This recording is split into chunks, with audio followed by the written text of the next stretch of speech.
Rojbaş Çarpen Medya izleyicileri, güneşli bir Kasım sabahında ben Ahmet'ten, Mehmet de İstanbul'dan haftanın olaylarını yorumlayacaktık. Ama maalesef Mehmet bir teknik sorun yaşıyor. Birazdan eğer o teknik sorun giderilirse bize bağlanacak. O bağlanana kadar ben haftanın önemli olaylarını sizlere yorumlamaya çalışalım. Önce bir Türkiye ve Kuzey Kürdistan'daki gelişmelerden söz edeyim size. Geçen haftanın önemli olaylarını. Türkiye NATO'ya girmek isteyen Finlandiya'dan 6 PKK'li, 4 FETÖ'cü almak olmak üzere 12 kişiyi istediği açıklandı. Yine İsveç'ten 26 PKK, FETÖ, DHKPC ve TİKKO olmak üzere toplam 33 kişinin istendiği açıklandı. Türkiye Büyük Millet Meclisi'nde Kürtçe konserlerin iptal edilmesi gerekçesiyle Sezgin Tanrıkulu İçişleri Bakanlığı'nın yanıtlaması üzerine bir sonu önergesi vermişti. Orada Soylu yanıtladı o önergeyi. Yaşam tarzı ve güvenliği korumak için iptal ediyoruz dedi. İlginç bir olay. Yaşam tarzı ve güvenliği korumak için iptal ediyoruz dedi Kürtçe konserleri. Onun dışında biliyorsunuz Bahçeli AKP'yi AKP'nin HDP'yi ziyaret etmesi olayına gayet normal dedi. Herkes daha büyük bir tepki bekliyordu burada. Ama tabii Bahçeli her zaman olduğu gibi gayet normal bir şekilde bu ziyaretin gayet normal bir şey olduğunu söyledi.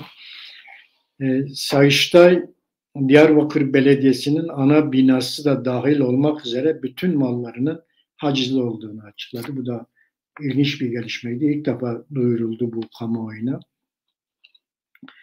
Bursa'da bir okulun merdivenine ya Türkçe konuş ya sus yazısı yazıldığı paylaşıldı. İlk defa bir okulda böyle bir şey yapılıyor ve Bursa'da yapıldı. Bunu da eğitimsel yöneticileri paylaşmışlar. Selahattin Demirtaş annesi ve babası Diyarbakır'da hastanede olduğunda çok acil bir şekilde Diyarbakır'a getirildi. Babasıyla görüştürüldü ve tekrar Edirne cezaevine götürüldüğü açıklandı. Bu da yeni bir gelişmeydi Türkiye'de.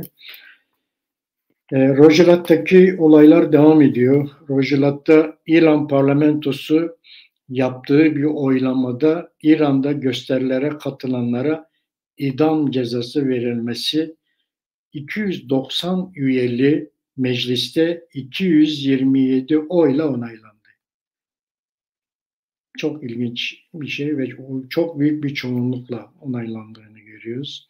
Yani bu da demektir ki İran'da idamların devam edeceğinin bir göstergesi.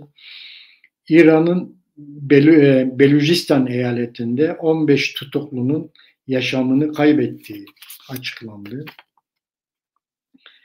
İran İnsan Hakları Örgütü gösterilerde 304 kişinin yaşamını kaybettiğini açıkladı. Alman Başbakanı İran'ın tehdidine karşılık siz nasıl bir hükümetsiniz ki kendi vatandaşınızı ateş ediyorsunuz dedi. Biliyorsunuz İran'da Almanya'ya karşı bir tehdit vardı. O tehdide cevap olsun diye yaptılar bunu. Ayrıca Alman Başbakanı insan hakları ve kadın hakları için İran halkının yanındayız açıklaması yaptı.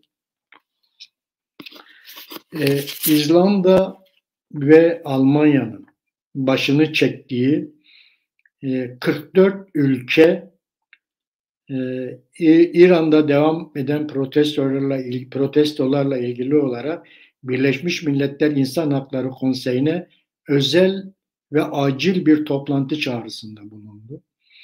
Bu da geçen haftanın önemli bir açıklamasıydı. 44 ülke var. Almanya ve İzlanda'nın başını çektiği. İran İstihbarat Bakanı Suudi Arabistan'ı tehdit etti. Bu da Geçen hafta çok konuşuldu. Yine Kremlin basın sözcüsünden yapılan açıklamada Rusya Devlet Başkanı Putin ile İran Cumhurbaşkanı İbrahim Reisi'nin telefonla görüştüğü açıklandı.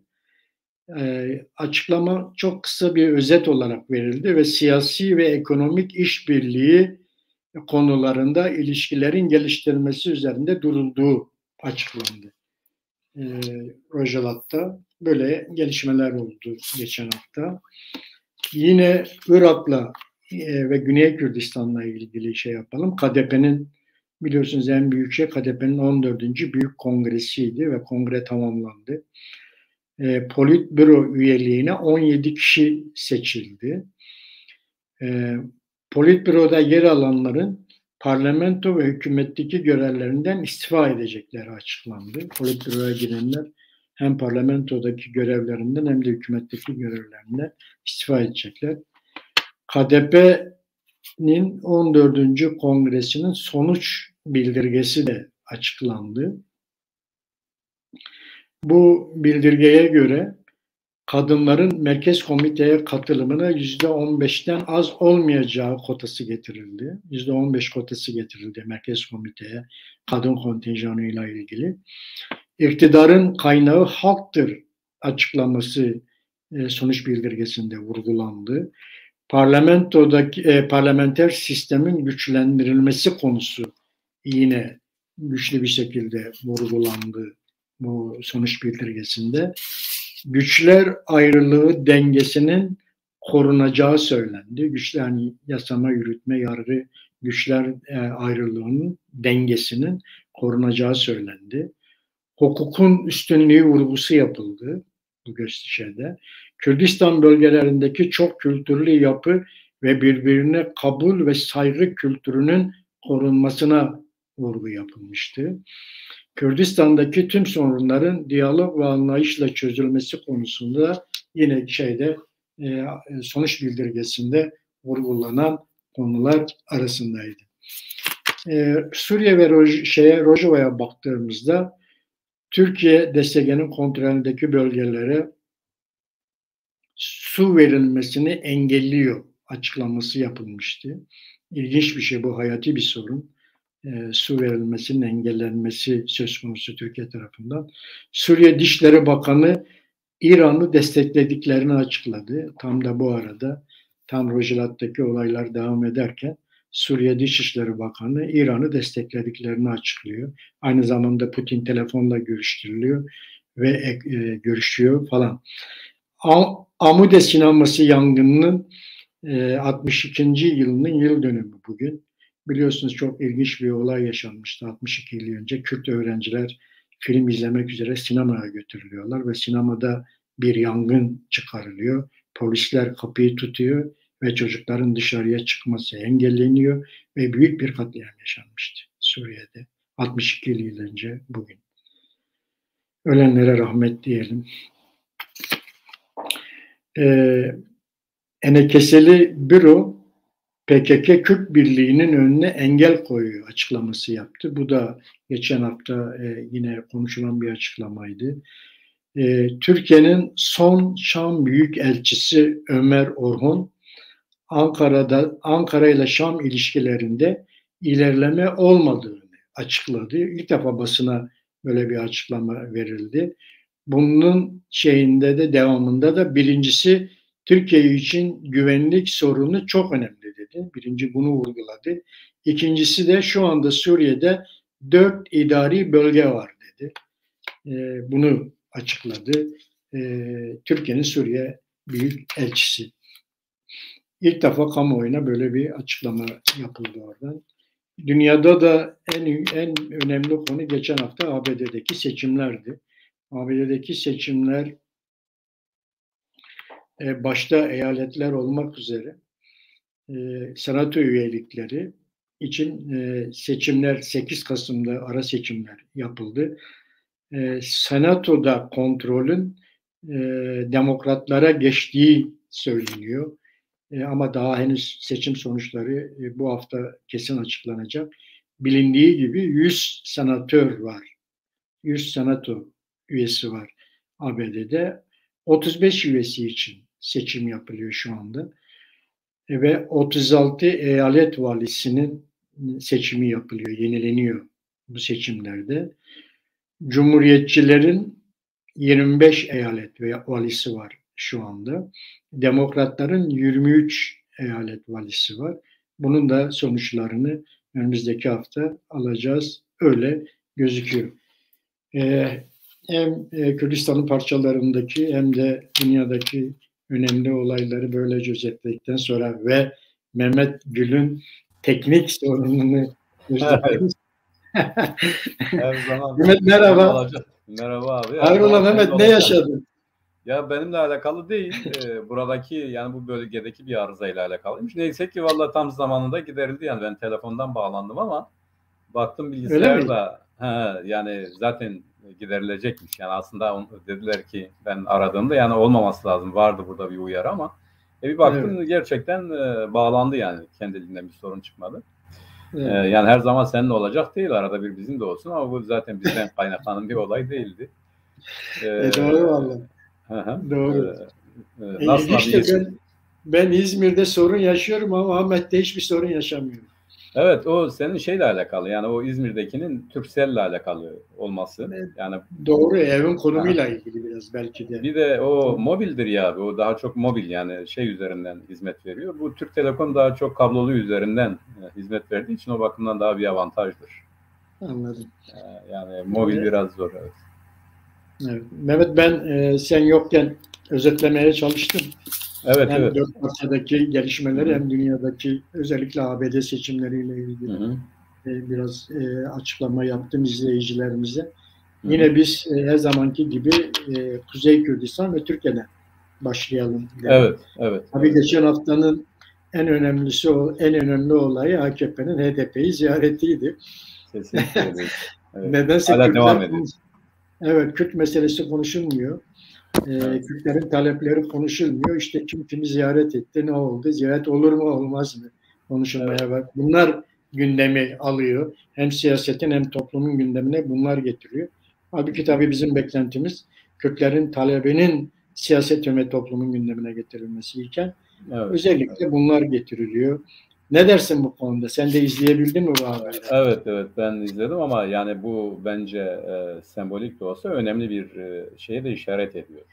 Düşün ki yani biz kavgalıyız, konuşmuyoruz, birbirimize selam bile vermiyoruz ama birdenbire hiçbir şey olmamış gibi bir araya gelip meseleyi konuşmak istiyoruz. Dikkat edersen Cumhurbaşkanı'ndan bu ana kadar bir ses yok ama Devlet Bahçeli doğrudur, yerindedir dedi. Yerine biz geldik dedi. Bir müddet önce zaten şimdi basında dile getirdiği haliyle de bir müddet önce bu ikisinin yani Cumhurbaşkanı ile Devlet Bahçeli'nin bir an önce parti kapatılmalıdır. Yani bunun bir gün devam etmesi bile büyük bir suçtur ya da büyük bir zulmdür diyorlardı. Açık açık bunu söylediler. Şimdi de bu ziyaret doğrudur. Yani bununla birincisi basit tabirle diyelim. HDP üzerinden oluşturulan bütün anti-Kürt siyasetin ne kadar politik olduğu ya da ideolojik olduğu ya da iktidarda kalmayla ne kadar alakalı olduğu bir kez daha ortaya çıktı. Yani çok net bir şekilde ortaya çıktı.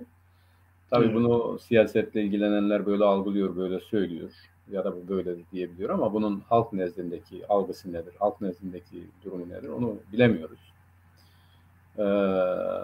Birincisi bu, buna dikkat çekmek lazım. Yani demek ki AKP'nin ve MHP'nin HDP ve HDP üzerinden anti-Kürt siyasetlerinin gerekçesi gerçek bir gerekçe değil. Yani işte bunlar kapatılmazsa memleket bölünür, bunlar bölücüdür, bunlar işte ayrılıkçıdır vesaire gerekçelerini aslında tam bir gerekçe oldu. Yani siyaseten bir gerekçe oldu. Gerçek yönleri itibariyle bir realitesinin olmadığı ortaya çıktı. Zor zamanlarda, kendileri açısından iktidarda kalmanın zora düştüğü dönemlerde kendi düşmanlarını rahatlıkla dost olarak görebileceklerini, onlarla işbirliği yapabileceklerini, onlarla birlikte hareket edebileceklerini ortaya koydular. Bu hatırlıyorsun bu belediye başkanları seçiminde çok da ilginç bir şekilde dile getirmişti abi. Yani Bahçeli bir de söyledi ya dedi ki sizin başınızdaki adam tarafsız kalın diyor. Size ne oluyor dedi. Yani siz hala ne konuşuyorsunuz dedi. Neden dedi gidip İmamoğlu'na oy veriyorsunuz. Hatırlıyorsun değil mi abi? Evet. Yani bu da şimdi Şimdi bunu millet o zaman Osman Öcalan'ın TRT'ye çıkarılmasını epeyce gündeme getiriyor. Kimse bunu demedi yani. Bu daha onun ötesinde bir şey. Yani Osman Öcalan'ın TRT'ye çıkmasından bence çok daha önemli. Yani siyaseten de gerçekten de çok daha üzerinde durulması gereken, ya da ünlü bir söz vardır. İşte bir Bulgar mizahçının söylediği, belki de başkaları da söylemiştir, onu bilemiyorum ama ben işte orada okudum, oradan biliyorum. Siyaset ve sosyesin yapıldığını görseydiniz, yani bunun mutfağına girseydiniz, ikisinden de soğurdunuz. Asla yanına yanaşmazdınız diyor. Ya da işte Isaac şeyin ya da biliyorsun İkinci Dünya Savaşı'nda, Birinci Dünya Savaşı'nda pardon, Çek mizahçının yazdığı gibi işte parlamentoya girince burnunu kapatıyor. Yani o kadar bir şey var, o kadar bir tahammül edilmez senaryolar var. Tahammül edilmez, yani iş siyaset olunca hiçbir ülkenin değerin olmadığı, önemsenmediği ya da şöyle diyelim, siyaset, iktidar söz konusu olduğunda her türlü değerin ayaklar altına alınacağının sembolleriydi bunlar. Aslan, Asker, Şivayet var, yani biliyorsun, o da çok ünlü bir kitaptır. Bu ikisinde o zamandan beri gerçekten de biz siyasete püriten olarak bakıyorduk. Yani bir halka hizmet olarak bakıyorduk. İşte belli bir davanın yerine getirilmesi itibariyle kişisel görevler, sorumluluklar olarak bakıyorduk. Ama bunda da ortaya çıktı ki ya aslında bu iş nihayetinde iktidardır. İktidarda kalmak için de her türlü yol mübahtır. İşte şeyin dediği gibi, Prens'te Machiavelli'nin söylediği gibi, işte bir devlet yönetimi ya da işte diyelim ki Nizam-ı Mülk'ün söylediği gibi, her neyse. Bu siyaset alanına girdiğimiz zaman buradan evvela bunu görüyoruz. Yani bu bir gerekçe. Bir iktidarda kalmanın bir gerekçesi. İktidarda kalmak için birini sultan ya da vezir ya da rezil de edebilirsin. Bunun kendileri arasında hiçbir sorun olmadığını gördük. Bunun üzerinden bilmiyorum, şunu görüşelim abi. Yani bunun bir de yankıları oldu. Yani bir de buraya bakmak lazım. Yani olayın kendisi böyle de. Devam edelim mi abi? Devam edelim. Devam etmemesi. Yani senin... Sen devam et, ben eklerim sonra. Şimdi buradan biliyorsun İyi Parti Genel Başkanı grup toplantısını yaptığı konuşmada işte görün bak biz diyorduk. Yani sanki de şöyle bir şey olmuş gibi, o da çok ilginçti. Sanki de şöyle bir şey olmuş gibi. Yani bugüne kadar İyi Parti, HDP'ye işte PKK'nın destekçisi ya da işbirlikçisi ya da arka bahçesi diyordu. Bu kanıtlanmış gibi. Yani bu açığa çıkmış gibi. Dedi ki bak görüyor musunuz dedi, işte bunlar yine dedi arz endam ettiler. Oysa durum neydi? Evet. Durum çok farklıydı. Yani durum HDP'ye PKK destekçisi diyen biriyle HDP arasındaki ilişki. Yani bu böyle arz edilir mi? Yani burada eleştirilmesi gereken HDP midir? Yani bu şey midir? Tabii ki değil. Fakat sanki de kendisi bu Kürt meselesinin çözümü konusunda ya da Kürt talepleri konusunda ileri düşünüyormuş da birileri ona aykırı hareket ediyormuş gibi bir tarz ortaya çıktı. Bu da garip bir şey. Hiç unutmuyorum. Bu yine o zamanlarda hadiselerin yoğun olduğu bir dönemdeydi. Yanılmıyorsam yine bir ANAP milletvekiliydi galiba. Bu aslında Balkan kökenliydi ve o zaman yeni göç edip gelmişlerdi Türkiye ve vekil olmuştu vatandaş. Dedi ki memleket kaybetmek, cüzdan kaybetmek gibi bir şey değil dedi. Bak bu çok önemli. Yani burada bir metafordan söz ediyorum. Aynı zamanda bu algı oluşturmak itibariyle verdiği örnekten söz ediyorum. Biz dedi vatanımızı kaybettik. Bunun ne demek olduğunu biliyoruz. Şimdi bak bu çok önemli. Ama bunu kime karşı söylüyor? Bunu Kürtlere karşı söylüyor. Sanki Kürtler vatanını kaybeden Kürtler değilmiş gibi. Sanki kendi vatanlarından başkalarını koruyorlarmış gibi. O zaman işte bunlar da güneye gitsinler. Bunlar işte Kürdistan orasıdır, oraya gitsinler. Yani biz vatan kaybetmenin ne demek olduğunu biliyoruz. Ama sanki vatanını kaybedenler Kürtler değilmiş gibi, birilerinin elinden vatanını almak istiyorlarmış gibi kendinden hareketle verdiği örneğin aslında kendi düşüncesinin ne kadar yanlış olduğunu ortaya koyuyor. Ama toplum buna böyle bakmıyor tabii. Yani toplumun o örneği, o düzeyde algılaması, sonuç çıkarması mümkün değil. Akşener'in bugün HDP'yi eleştiren yaklaşımı da ya da bu zihniyeti, bu anlayışı da toplum nezdinde bizim düşündüğümüz gibi algılanmıyor. Yani onlar da tam da onların yaratmak istediği, vermek istediği mesaj şeklinde algılanıyor. Doğrusu diğerleri de kaygıya kapıldılar. Yani HDP gidecek, AKP ile işbirliği yapacak falan diye. Bunu her zaman olduğu gibi Sayın Demirtaş ya dedi o kadar önemsemeyin. Yani bunun ciddiyeti yoktur, bir derinliği falan yoktur. Ya da Gario Palyan'ı çıkardılar televizyona, izlediğini bilmiyorum. Yani adama bütün sorular bu yöndeydi. Yani gidecek misiniz, konuşacak mısınız, pazarlık yapacak mısınız, destek verecek misiniz gibiydi.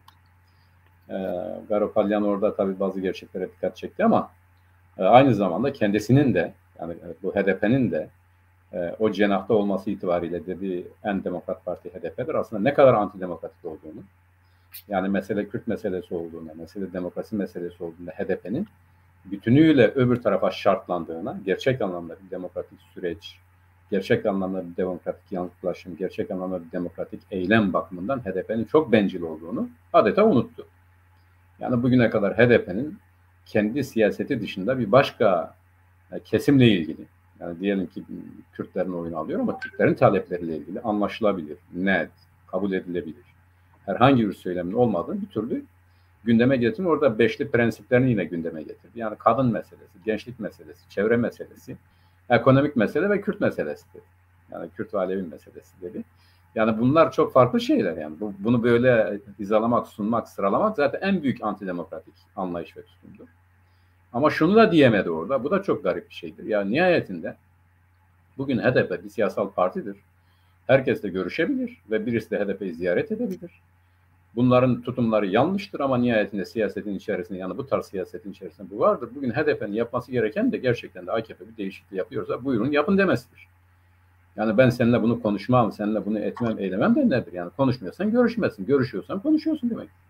Burada peki siz ne diyorsunuz yani? AKP'nin getirdiği öneriye ne diyorsunuz? AKP anayasal çerçevede bir değişiklik öneriyor. Yani nedir bir bu öneri? Yani neyi değiştirmek istiyor? İki, siz ne düşünüyorsunuz? Yani görüştüğünüze göre bunu söyleyin. Ama burada işi bir görüşüp görüşmemeye hapsettiler. Birileri işte HDP'den birileri biz asla AKP ile görüşmeyiz, onu görüştük Rusilendir ama onlarla herhangi bir şey yapmayız demeye başladılar. Bunun önünü kesmeye başladılar. Diğerleri de sanki görüşmek bir suçmuş gibi savunmaya geçtiler. Bütün bunlar yanlış. Yani siyasetin mantığı içerisinde bu sakat, bu elle tutulduğu zaman da ele avuca sığmayan diyorlar ya. Bu siyasi ortamda senin kendi siyasetin ne olduğunu anlatmak yerine görüşüp görüşmemeyi ya da HDP'nin demokratik olup olmadığını ya da esas meselenin ne olup ne olmadığını gölgelemek değil, açık açık izah etmekle alakalı şey. O bakımdan HDP'nin bu süreçteki tepkisi tutumu da yine Sayın Genel Başkan da açıkladı. Sancar. Yani onda da dile dokunur, ele avuca gelir, anlaşılır bir şey yok. Yani şunu söylemiyorlar. Biz bugün ciddi bir meseleden muzdaribiz. Yani eğer Türkiye'li partilerse ki öyledirler. Yani biz Türkiye'nin demokratikleşmesini istiyoruz. Türkiye'nin demokratikleşmesi için de bu yönde gelecek her türlü öneriyi destekleriz. Bu kadar basit. Bu kadar şeydir, bu nettir yani. Bunu uzun uzadıya konuşmanın bir alemi yoktur. Bu öneri devletten gelirse daha iyidir.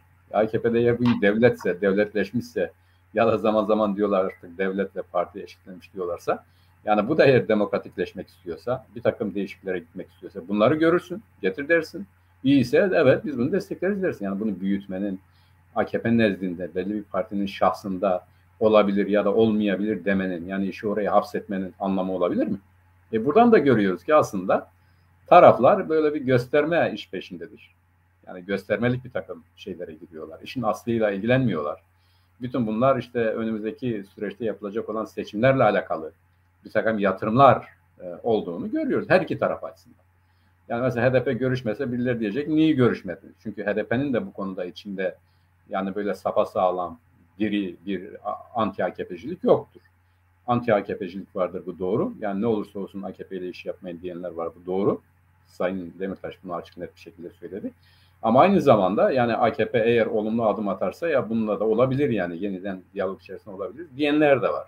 Bu nedenle de o da işi görüşüp görüşmeye getirmenin kendi çıkarına olduğunu gördü. O düzeyde tartıştı, o düzeyde konuştu. Tabii Pervin Buldan Hanım bir cevap verdi. Yani bence yerinde bir cevaptı o. Yani bu görseli itibariyle ya da algısı itibariyle. Gerçekten de bugün Kürtler üzerinden bir anti-Kürt siyaseti üzerinden siyaset yapılıyor. Bu çok tehlikeli. Ama aynı zamanda bunu yapanlar sanki de iyi bir şey yapıyorlarmış gibi hareket ediyorlar. Ve ardından da sanki de Kürtlere karşı bir ayrımcılık, yani bölücülük diyorlarsa aslında onlardan kaynaklandığını sanki de bilmiyorlarmış gibi hareket ediyorlar. Bunun deşifre edilmesi, bunun ortaya çıkarılması, bu siyasi çağda, bu siyasi zamanda, bu siyasi günlerde işin gerçek anlamıyla konuşulması. Yani bugün Kürtler bir millettir.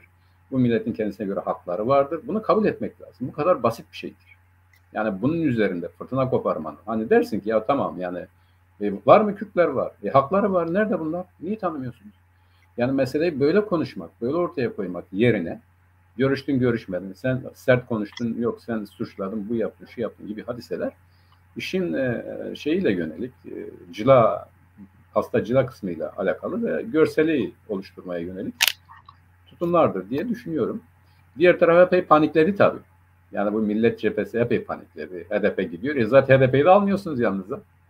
Yani böyle garip bir şey var. Yani hep yani ne benim ol ne de başkasının öyle arafta kal diye bir zihniyet, bir anlayış var. Yani şimdi HDP'nin de tabii Garipalyan da onu söyledi. Ya dedi ki onlarda yok da biz sizde de görmüyoruz. Bu da doğru. Yani hadi diyelim evet. Tamam onlarda yok, onu anladık. Yani bize yapmadıklarını bırakmadılar. Yapıyorlar. Doğru. Siz ne yapıyorsunuz? Yani siz ne öneriyorsunuz? Meselenin öbür tarafı da o. Yani senin onunla görüşme dediğin, onunla işbirliği yapma dediğin çevreye önerdiğin nedir kardeşim? Ne öneriyorsun sen? İktidar olacağım diye para buluyorsun şimdiden. Gidiyorsun İngiltere'de, Amerika'da geziyorsun. Yok işte bilimi sanatı öğreniyorum, parayı buluyorum, temiz parayı buluyorum diyorsun. Peki sen içeride iktidar olmanda büyük bir rol üstlenen ya da o fonksiyonu, o rolü olan bir çevreye sen ne öneriyorsun yani? Ne diyorsun? Yani bu geleceğin iktidarın oluşmasında size de ya da eğer bunu bir ev düşünüyorsan bu evde sizin yeriniz budur diyor musun? Yok. Hiçbir belirti yok. İz yok. Bugün de dinledim bu Gençlik Parti Okulu'nda. O söylediği hani diyorlar ya yani dünyada değişse yine niye sormuşlar ya ne olur yani sen de bir defa Allah de demiş Allah ısmarladı. Şimdi bu, bizim Kılıçdaroğlu da yine izah etti. 3 şey üzerinden dedi siyaset yapmayacaksınız. İnanç, etnisite ve bir de yaşam tarzıydı. Tamam. Yani bunu siyasete malzeme etmek lazım ama bunu şöyle söylüyor şu anlamda. Yani bunları dışlayın, bunları unutun.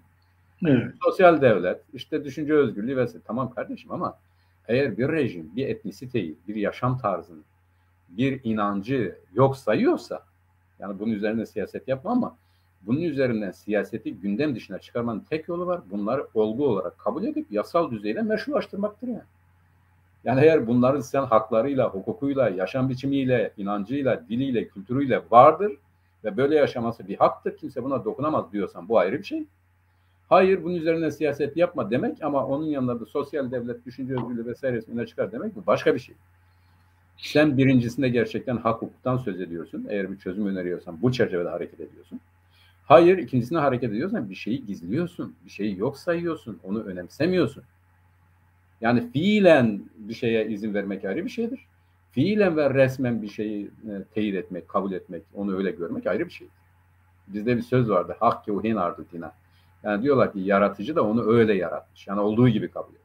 Şimdi sen bizi olduğumuz gibi kabul mü ediyorsun? Yoksa sen etnisite üzerine siyaset yap diye bizi rapt-ı zapt altına mı alıyorsun? Rapt-ı zapt altına alıyorsun. Diyorsun etnisite üzerine siyaset yap. Ben mübarek sen benim etnisitemi görmüyorsun. Tanımıyorsun.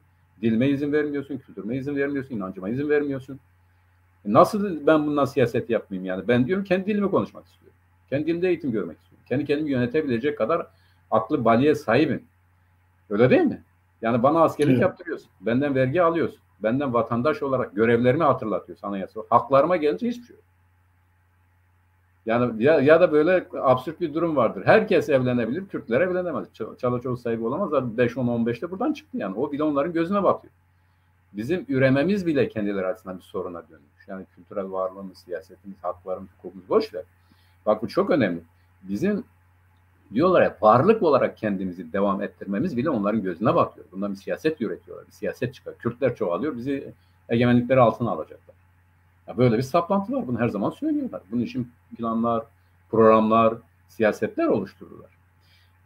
Yani HDP'nin ziyaretinden buralara kadar geldik. Esas mesele de budur zaten abi. Yani buralara girmeden de bu meseleyi izah etmenin imkanı yoktur diye düşünüyorum. Sen ne düşünüyorsun? Tabii merak ediyorum aynı zamanda. Evet doğru Mehmet. Yani ben senin anlattıklarına ek olarak şunu söyleyeyim. Yani bu belli ki bir seçim atraksiyonları bunlar. Seçime yönelik atraksiyonlar. İşte biliyorsun Erdoğan geçenlerde işte 5-10-15 meselesini gündeme getirmişti. Bu büyük bir yankı uyandırdı. Özellikle Kuzey Kürdistan'da büyük bir yankı uyandırdı. Burada Kürtlerin söz konusu olduğu belliydi zaten. Evet. Bunun üzerine bir atraksiyon yapmaları gerekiyordu. Ne yaptılar? İşte HDP'yi ziyaret ettiler. O da anayasadaki bir mini değişiklikle ilgili HDP'den yardım istediler. Bu seçimlere yönelik tamamen seçim atraksiyonları bunlar. Onun arkasından işte biliyorsun belki haberin oldu. Dün Selahattin Demirtaş Diyarbakır'a getirildi. Öyle mi? Babası ve annesi, evet babası ve annesi devlet hastanesinde yatıyordu. Babası hala yatmaya devam ediyor. Annesi taburcu edildi. Babasıyla hastanede görüştürüldü ve Edirne'ye tekrar geri götürüldü. Bu da bir seçim atraksiyonu. Bir yerde hani Kürtlerle ilgili bir takım şeylerin yapılması gerektiğini yapıyorlar, anlıyorlar. Ama bunu seçimlere yönelik yapıyorlar. Kürtlerin taleplerine yönelik değil baktığımız zaman. Tamamen seçimlere yönelik. Yani baştan beri diyorlar, işte Kürtler bize oyunu versin ama bizden hiçbir şey istemesin. Aynen bu taktik devam ediyor. Bu taktik her tarafta devam ediyor. Yani Cumhur İttifakı'nda da devam ediyor, Millet İttifakı'nda da devam ediyor. Belki Emek ve Özgürlük İttifakı'nda da devam ediyor. Çünkü hala her üç ittifak tarafından da Kürtlerin talepleri siyasetin ve toplumun gündemine getirilmiyor. Evet. Sorun burada. Evet. Yani işte HDP'yi ziyaret etti, HDP onu ziyaret etti, şu oldu, bu oldu falan doğru ama Kürtlerin talepleri yok ortada. Evet, burada kaynatılan mesele Kürtlerin taleplerine hiç değinilmemek. Yani eğer biz bu seçim ortamında da Kürtlerin taleplerini siyasetin ve toplumun gündemine getirmeyeceksek ne zaman getireceğiz? İşte ne yazık ki HDP bunu yapmıyor. Bak oraya gelmiş bunu dile getirmiyor. Yani HDP ziyareti nedir? Bu rejimde, bu iktidarda kalmanın en önemli araçlarından ya da dayanaklarından biridir HDP. Bunu görmek lazım. Ama peki yani ne diyor sana? Sana diyor teröristsin. Niye? İşte sen Kürtlerin haklarını savunuyorsun gerekçesiyle.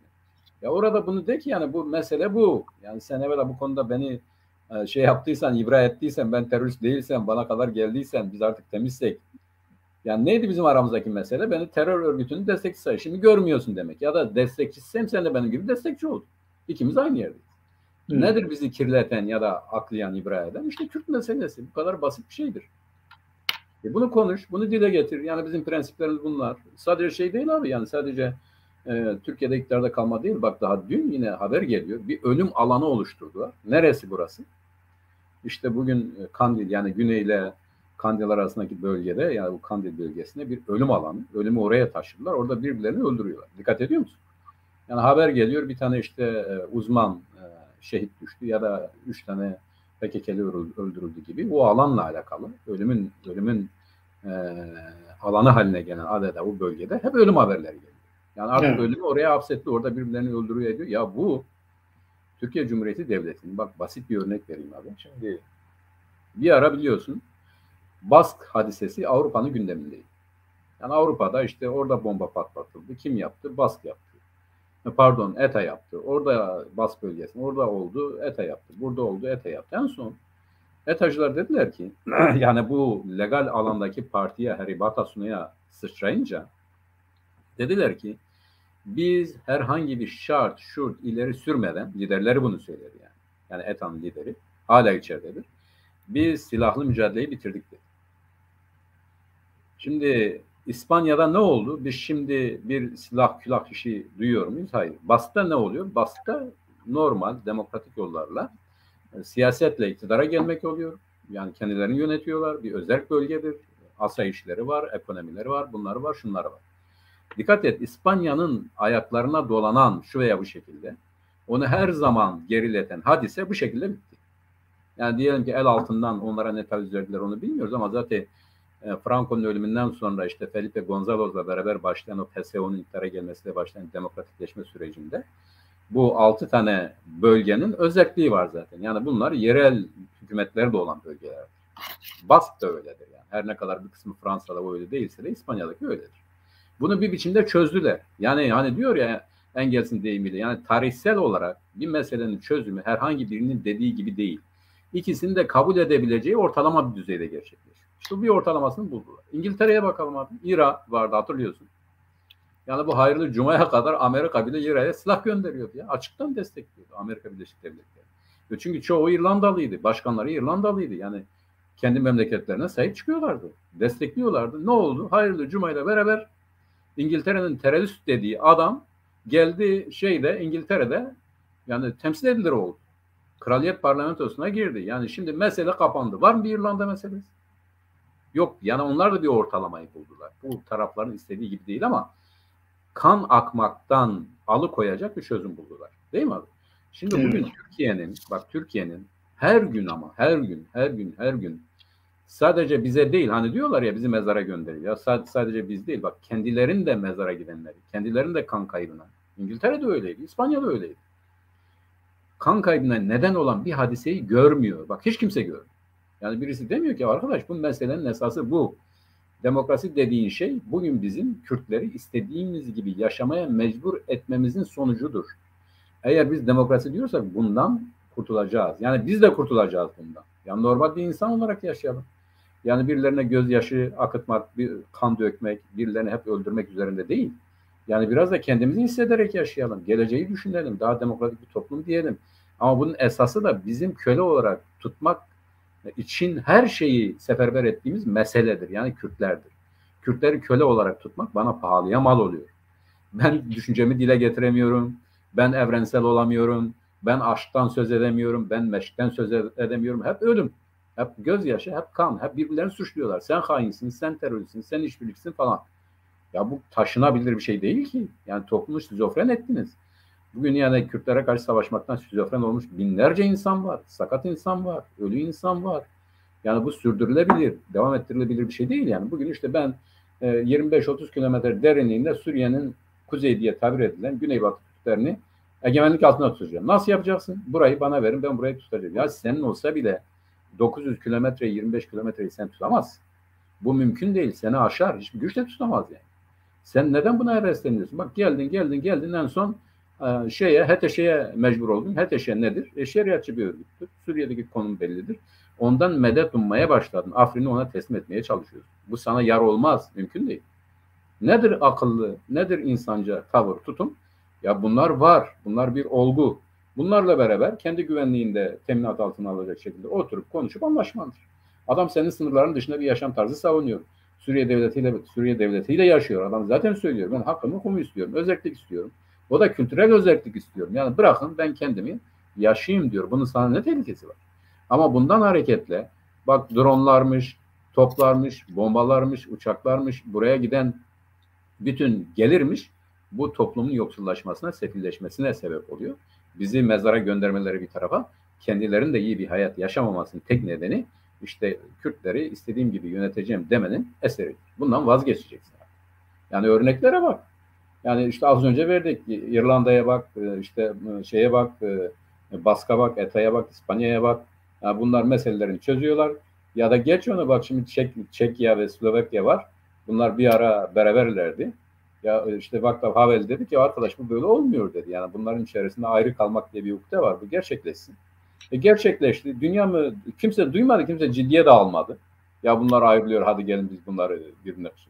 Şimdi birleşmek istiyorlar. Ha birlik ha ayrı fark etmiyor. Ha iki devlet ha tek devlet fark etmiyor.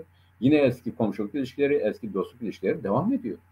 Yani bu bir örnekti. Bunu bakın bizim öne çıkarmamız lazım. Üzerinde çok durmamız lazım. Barışçıl yöntemlerle bulunan her çözüm aynı zamanda gelecekte birlikte yaşamanın en büyük aracıdır. En büyük ilacıdır. Bu meseleleri bu şekilde çözmeye alışmak en büyük erdem, en büyük insani duruştur. Yani insanın gelişmesini kanıtlayan, gösteren bir şeydir.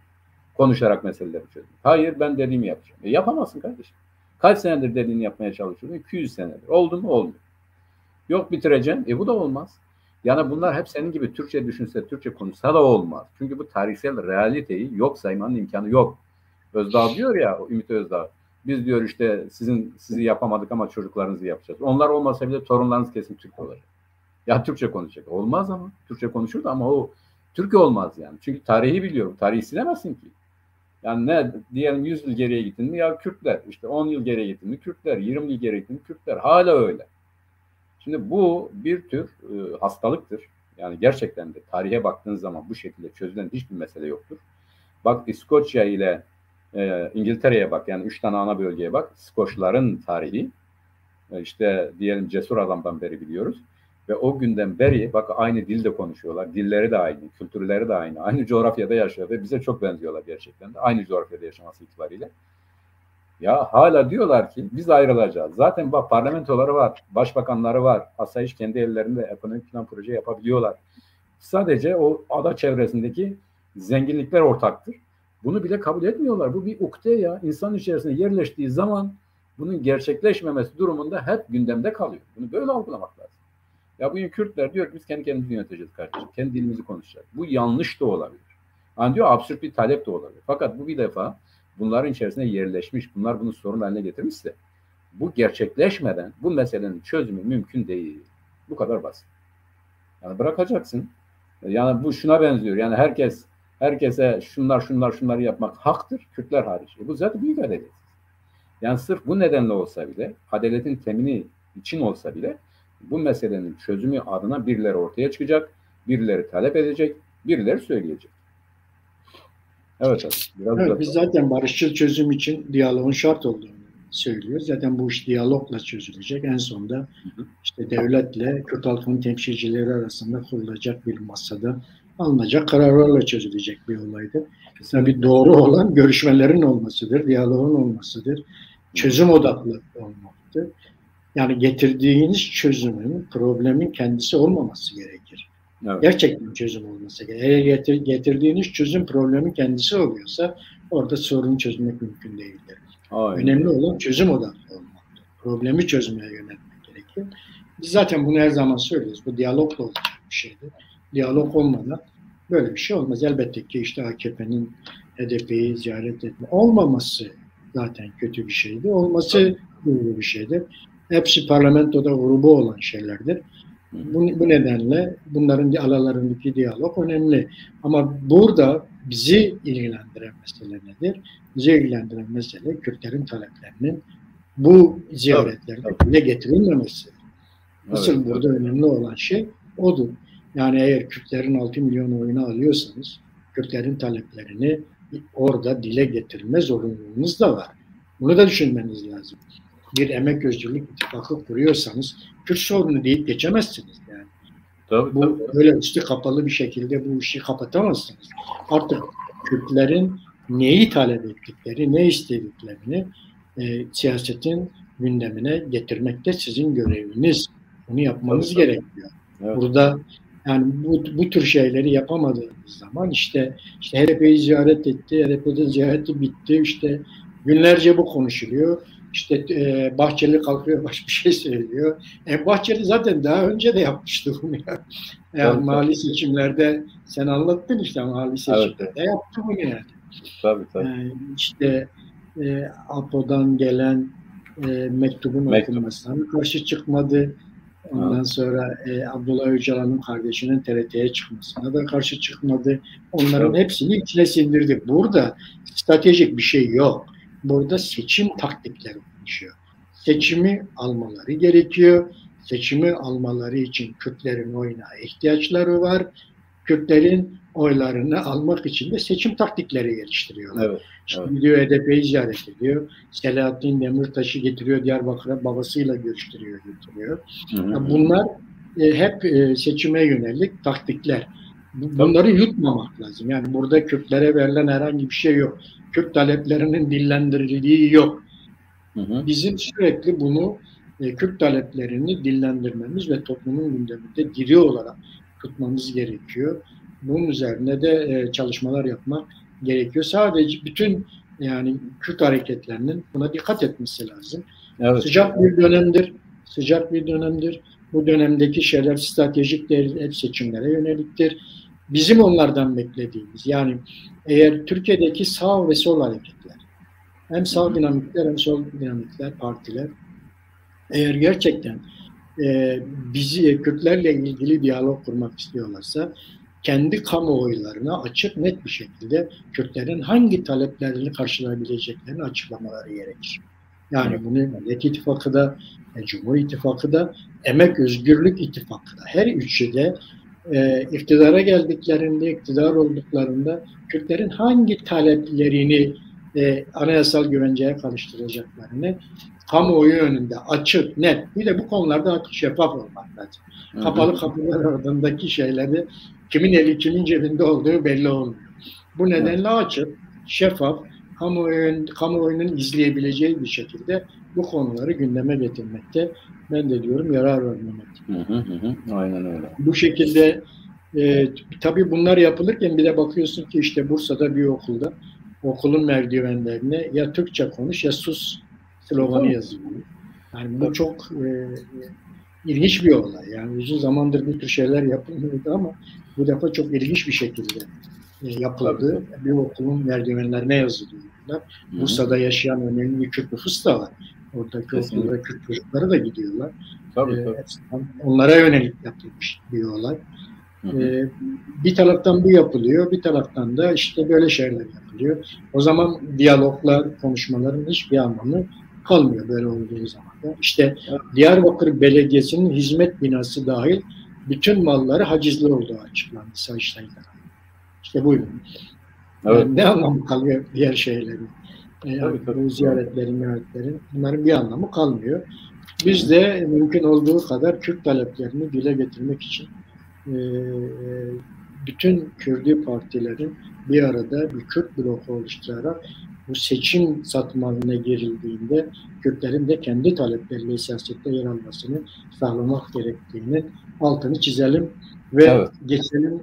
Diyeceğim bir şey yoksa Mehmet, Rojava'da geçelim oraya abi. Şimdi şu var bir ayrıntı olarak, yani ben sevindim açıkçası Selahattin Demirtaş'ın babasını ziyarete getirilmesi. Yalnız doğru. Yani eğer AKP'deki bu seçim yatırımı olmasaydı ona engel çıkarırdı. Fakat yasal olarak, yani bu Selahattin Demirtaş'ın yasal hakkıdır. Yani tutuklu olmasına rağmen. Anayasada böyle bir hak vardır. İşte diyelim ziyaret, yani hastalığı durumunda, bir hayati tehlikenin oluşması durumunda mahkumun ya da tutuklunun annesi, babası ya da yakınlarıyla, birinci derece yakınlarıyla görüştürmesi hakkı var. Vefatı durumunda cenazesine katılma hakkı var. Ve bu seçim nedeniyle de bugün AKP iktidarının, AKP-MHP iktidarının geldiği nokta yasalara uymak oluyor. Yani dikkat et bak. Eğer bu olmasaydı yasalara uymayacaklar. Yani Selahattin Demirtaş'ı hasta yatağında babasını ziyaret etmeye getirmeyeceklerdi. Demek ki bu iktidarda kalma söz konusu olduğunda Selahattin Demirtaş'a da böyle bir olumlu bir şey oldu. Yani çok iyi olmuştur muhtemelen. Hakkıdır. Yani bu birilerinin ona verdikleri bir imtiyaz değil. Tam tersine onun zaten sahip olduğu bir hakkın tahakkuku konusunda işte bunlar bu seçimi düşünerek hareket etmişler. Eğer bu seçim olmasaydı onu götürüp ziyaret ettirmezlerdi. Yani o adamın, Selahattin Demirtaş'ın bu konuda bile acı çekmesine seve seve onay verirlerdi ki verdiler de yani. Yani öyle zamanlar olmuştur ki çocuklarıyla bile görüştürülmemiştir. Bu bir haksızlıktır. Selahattin Demirtaş ve diğeri neydi abi, adını unuttum kusura bakma ama Osman neydi? Bunlar ikisi açıkçası resmen tutsaktır.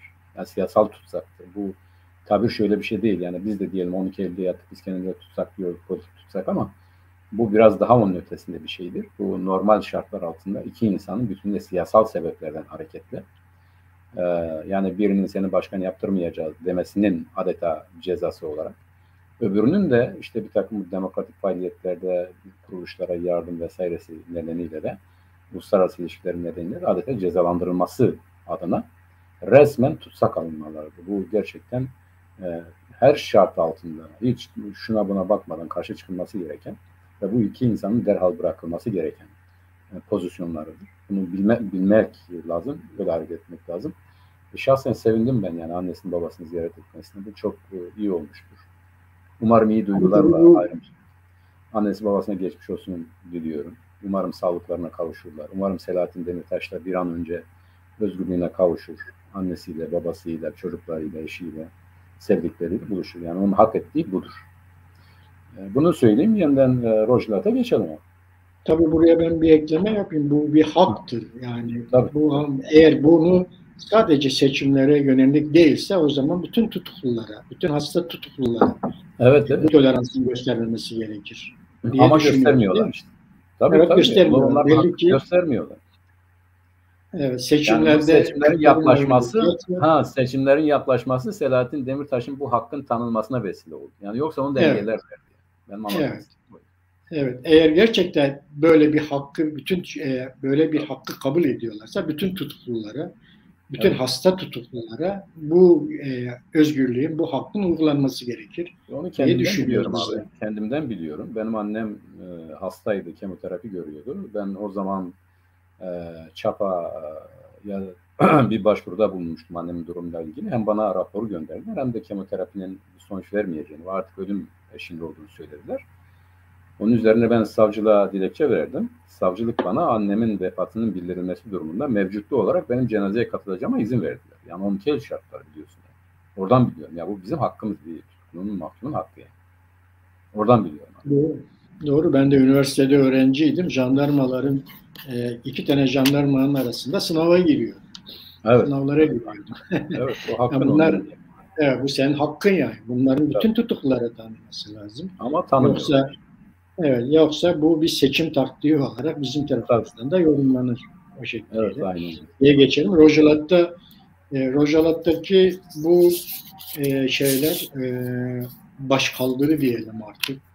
Bu protesto gösterileri artık uluslararası bir boyut kazandı. Evet. 44 İran Almanya ve İzlanda'nın başını çektiği 44 ülke Birleşmiş Milletler'e başvurup bir oturum istediler. İstiyorlar Birleşmiş Milletler'den.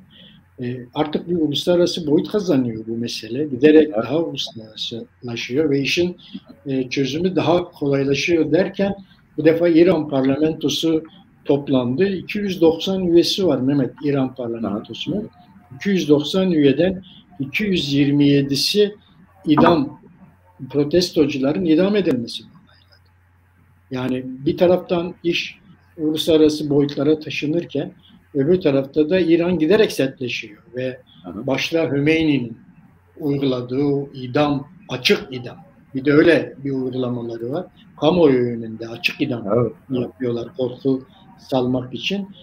Gene eski fabrika ayarlarına dönüp ki bu hiç durmamıştı zaten İran'da şeyler ama bu defa sanki toplu idam sehpaları kurulacak çağrısı yapılıyor ve buna da parlamento büyük bir çoğunlukla onay veriyor. Bu çok ilginç bir şey. Yani parlamentoya böyle bu kadar bir onayın çıkması gerçekten çok önemli. Yine mesela Belucistan'da 15 tane tutuklunun yaşamını kaybettiği söyleniyor. Yani demek ki bunlar toplu katliamlara Hümeyni'nin döneminde olduğu gibi bugün de bu toplu katliamlara devam edecekler. O şey var. O tür bir gelişme var. Aynı zamanda bunlar olurken uluslararası alanda bu iş bu kadar boyutlanırken işte Putin'le görüşüyor reisi. Putin'le görüşüyor. Ayrıca Suriye Dışişleri Bakanlığı da bunlara destek çağrısı yapıyor. Destekledikleri görüşünü açıklıyorlar. Ve bu kadar olayların içerisinde gerçekten bu protestocuların bu başarıları, bu direnmeleri bu kadar uluslararası bir boyut kazanmış olmaları çok önemli diyorum ben. Sen ne dersin? Ben de çok önemsiyorum. Hani biz başından itibaren söylüyorduk yani o eksik adım henüz giderilmemiş ama abi bu tırmanış devam ediyor. Bugün biraz göz attım. Gerçekten de yani üniversitelerde, farklı yerlerde bu gösteriler devam ediyor. Yani devlet de zaten buralara müdahale ediyor ama müdahalelere rağmen kitle gösterileri, protestolar, bu Molla rejimine karşı duruşlar devam ediyor. Biz buradan Molla rejimi derken geçen gün bizim partide bir toplantı vardı. Bir tane mele dedi ki ya dedi Molla demeyin dedi. Yani bu bizim gibi insanlar üzerinde dedi olumsuz etki yapıyor. Yani İran yönetimi değil diye. Belki de öyle demek lazım. Yani Kürtler içerisinde Molla dediğinde farklı algılayan çevreler olabilir. Bizim burada kastetmek istediğimiz bu işte İran rejimidir. İran yönetimidir. Kastetmek istediğimiz o. Yoksa melelerin buna vesile olduğu, sebep olduğu gibi bir durum yoktur. Ama oradaki Mollaların o rejimin hizmetinde hareket ettiklerini kabul etmek lazım. Şimdi bu şey ilginçtir. Onun üzerine az biraz durmak istiyorum. Yani tarihsel bir hafızanın oluşması itibariyle. Bu açık idamlar. Biliyorsun abi zaten Türkiye Cumhuriyeti Devleti'nde de idamlar açıktı. Yani örneğin Seyit Rıza'yı Buğday Meydanı'nda astılar. Şeyh Said'i işte Dağ Kapı'da astılar. Yani orada teşhir ettiler. Bunlar sadece ölünceye kadar değil, eskiden günlerce bekletiyorlardı. Osmanlılar ise bu zaten orada şeyde çürüyünceye kadar tutuyorlardı. Biliyorsun ta Orta Çağ'da Fransa'dan beri gelen, İspanya'dan beri gelen yakmalar, makmalar, hadiseler bunlar cezanın açık ve kitlenin gözünün yıldırılması için açık uygulanıyor. Hatta diyelim Kazıklı Voyvoda diye bir biri vardır. Yani o böyle herkesi kazığa oturtuyormuş gibi. Aslında Osmanlı'nın kendi suçunu ithaf ettiği bir adamdır. O bağımsızlıkçı bir adamdır. Osmanlılara karşı direnen, mücadele eden bir yurtseverdir. Kazıklara oturtuyorlar abi. Kitleler görsün diye. Onu geçelim. Yani bir Rus elçiliğinin anıları diye okudum. Orada da diyor ki işte biz Genç Cumhuriyet'e giderken Trabzon'dan Ankara'ya kadar yol kenarlarında ağaçlara ve telefon direklerine asılan ya da onları rapt edilen insanlar gördük ve hoş bir manzara değildi diyor. Bu vahşi öldürme biçimleri, kitlelerin gözünü korkutma İran'da zaten uygulanıyor. Şu anda da uygulanıyor biliyorsun. Bizim Kürtleri geliyorlar böyle yolun ortasına taklar kuruyorlar, o taklara asıyorlar. Yani hatırlıyorsun bizim bir genç kardeşimizi idam ederlerken kızı yanında, kızı üzülmesin diye ona gülümseyerek bir zafer işareti yapıyor. Yani normal bir şeymiş gibi bir işaret veriyor. Ve üstelik de bunu kendi yakınlarının gözleri önünde yapıyorlar. Bu bir vahşet, bu bir insanlık dışı bir hadisedir. Bir suçu aynı zamanda meşrulaştırma olayıdır. Yani sanki de onu açık bir şekilde dar ağacına çekmek doğruymuş gibi hareket etmeleri, kitlelere kabul ettirerek bunu yapmaları tabii çok vahşiyane bir durumdur. Şimdi İran rejiminin bunu kabul etmesi şaşırtıcı değil. Zaten var. Yani idam İran'da zaten var. O işte Tanrı'nın düzenine karşı gelmek ya da Allah'ı inkar etmek gibi vesilelerle yapıyorlar. Ama demek ki bu sefer kendilerini onunla eşleştirdiler. Onu protesto edenleri de asalım dediler. Ona da onay verdiler. Böyle görünüyor. Ancak ben şuna inanıyorum. Yani oraya doğru gidiyor. İçerideki direnişler yavaş yavaş kendilerine has bir ortak irade oluştururlarsa bu herhalde uluslararası düzeyde oluşacak gibi görünüyor. Ve kitle de eğer şiddete başvurmazsa yani her zaman bu kitlesel gösteriler çerçevesinde hareket eder ve bir de onu özellikle belirtiyorum bazar devreye girerse yani bazar dediğimiz esnaf yani orta sınıflar devreye girerlerse çünkü İran'da tarihi boyunca her zaman yapıcı unsur olmuş ya da yıkıcı ve yapıcı unsur olmuş kuvvet orta sınıflardır.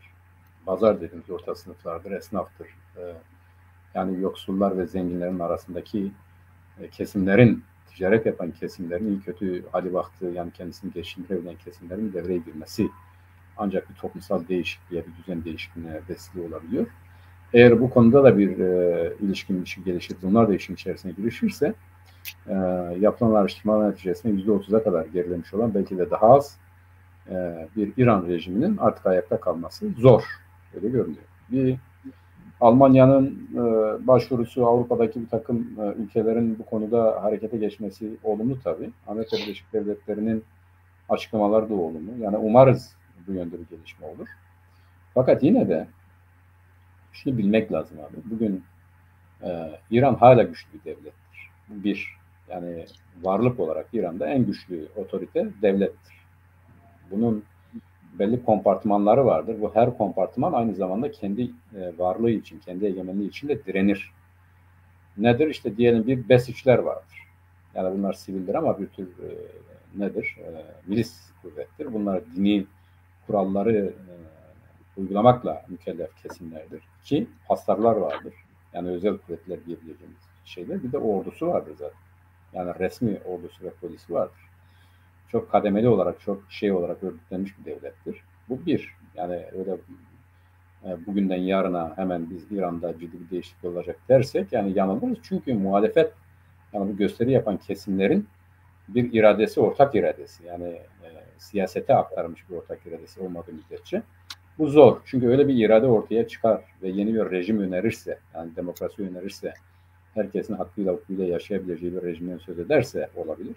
Bu yok. İki, yani İran uluslararası sistem her ne kadar eskisi gibi yani bu 90'lar öncesi iki bloklu dünyada olduğu gibi biz böyle kompakt bir uluslararası sistemden söz etmesek de Amerika Birleşik Devletleri ve Batı hala birlikte hareket edebilen, işte belli konularda anlaşarak hareket edebilen bloklar çerçevesindedirler. Şimdi bunların İran'a ilişkin bir ortak tutumu henüz yok. Yani bunu nereden biliyoruz. Başarısız oldular. Diyelim Irak'ta başarısız oldular, Suriye'de başarısız oldular, Libya'da başarısız oldular.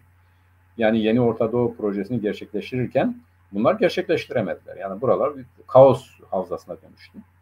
Hani şu olabilir yani belki de bunu istiyorlar. Yani hepsinin kaos içerisinde olmasını istiyorlar ama ancak bu kaos giderek onların düzenini de bozmuş durumda. Yani göç meselesiyle işte diyelim Fransa'nın ya da bazı ülkelerin petrol ihtiyacı nedeniyle ya da ekonomik çıkarlar nedeniyle artık bu kaos ortamı kendilerini etkilemiş durumda. Bir düzene, kabul edilebilir bir düzene ihtiyaçları var. Bunu temin edemediler. İran'da da eğer bu Molla rejimi, hadi bizimkiler kızıyor diye İran rejimi diyelim. Bu İran rejimi giderse bunun yerine ne koyacağız? Yani düşün, şu anda oluşmuş olan denge bir, yani Şiiler esas olmak kaydıyla ama aynı zamanda Belüciler, Araplar, Kürtler, Azeriler ve Türkmenler. Yani bak bu kadar bir etnisiteden söz ediyoruz. Bak Türkmenler, Farslar, Belüciler, Araplar, Kürtler, Azeriler. Daha o irli ufaklı diğerlerini saymıyor. Şimdi bu ne olacak bunlar abi? Bu aynı zamanda inançsal düzeyde de farklılıklar var. Yani diyelim ki bizim Kürtler ile Araplar, Belüşler Sunidir. Azeriler, bizim Kürtlerin bir kısmı ve Farslar çoğunluğu Şiidir. Burada hem etnik hem siyasi hem etnik hem inanç bazında bir dağılma olur ki hiçbir uluslararası kuvvet bunu göze alamaz. Yani bu sadece orayla kalmayacak. Yani diyelim İran'da Belucistan diye bir şey oluştuğu zaman Pakistan'da da sıkıntılar çıkacak. Çünkü Beluşların bir kısmı Pakistan'da. Yani bu siyasal coğrafyalar gerçek anlamda otantik yani milli coğrafyalara tekabül etmiyor. Yani devlet sınırları birçok milleti de bölüyor. Bizim açımızdan da öyledir.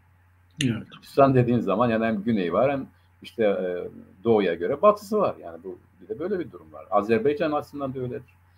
Bugün Azerbaycan nüfusu kaçtır? 6-7 milyon mu? Daha büyüğü 10-15 milyonu güneyde yaşıyor. Güney Azerbaycan, bu İran zaten. Yani o da öyle kalacak mı? Bütün bunlar yeni dengelerin, yeni kaos kapılarının açılması anlamına gelecek ki onun için bence uluslararası düzen ya da uluslararası etkili güçler İran'da bu yeni yani hiç değilse İran'ın bütünlüğü içerisinde bu yeni düzeni temsil edecek bir kuvvet oluşmadığı müddetçe aktif şekilde müdahale etmezler. Ama şu var, onu da görmemiz lazım. Kanımca yani Almanya'da öyledir. Almanya her zaman İran'la ilişkileri güçlü olmuş. Yani tarih boyunca da öyle olmuş biliyorsun. İkinci Dünya Savaşı'nda işte Alman korkusu Sovyetlere ve İngiltere'ye İran'ı işgal etme şeyi verdi. Çünkü Almanlar eğer İran'ı ele geçirselerdi savaş sanayinin ham maddesini ele geçirmiş olacaklardı. Yani demir, petrol, güç vesaire falan filan. Bu korkuyla Sovyetler işte Azerbaycan, Kürdistan'ı işgal ettiler. İşte İngiltere'de Fars bölgesini, Belucistan ve benzeri bölgeleri işgal etti. Almanlar buraya girmesin diye.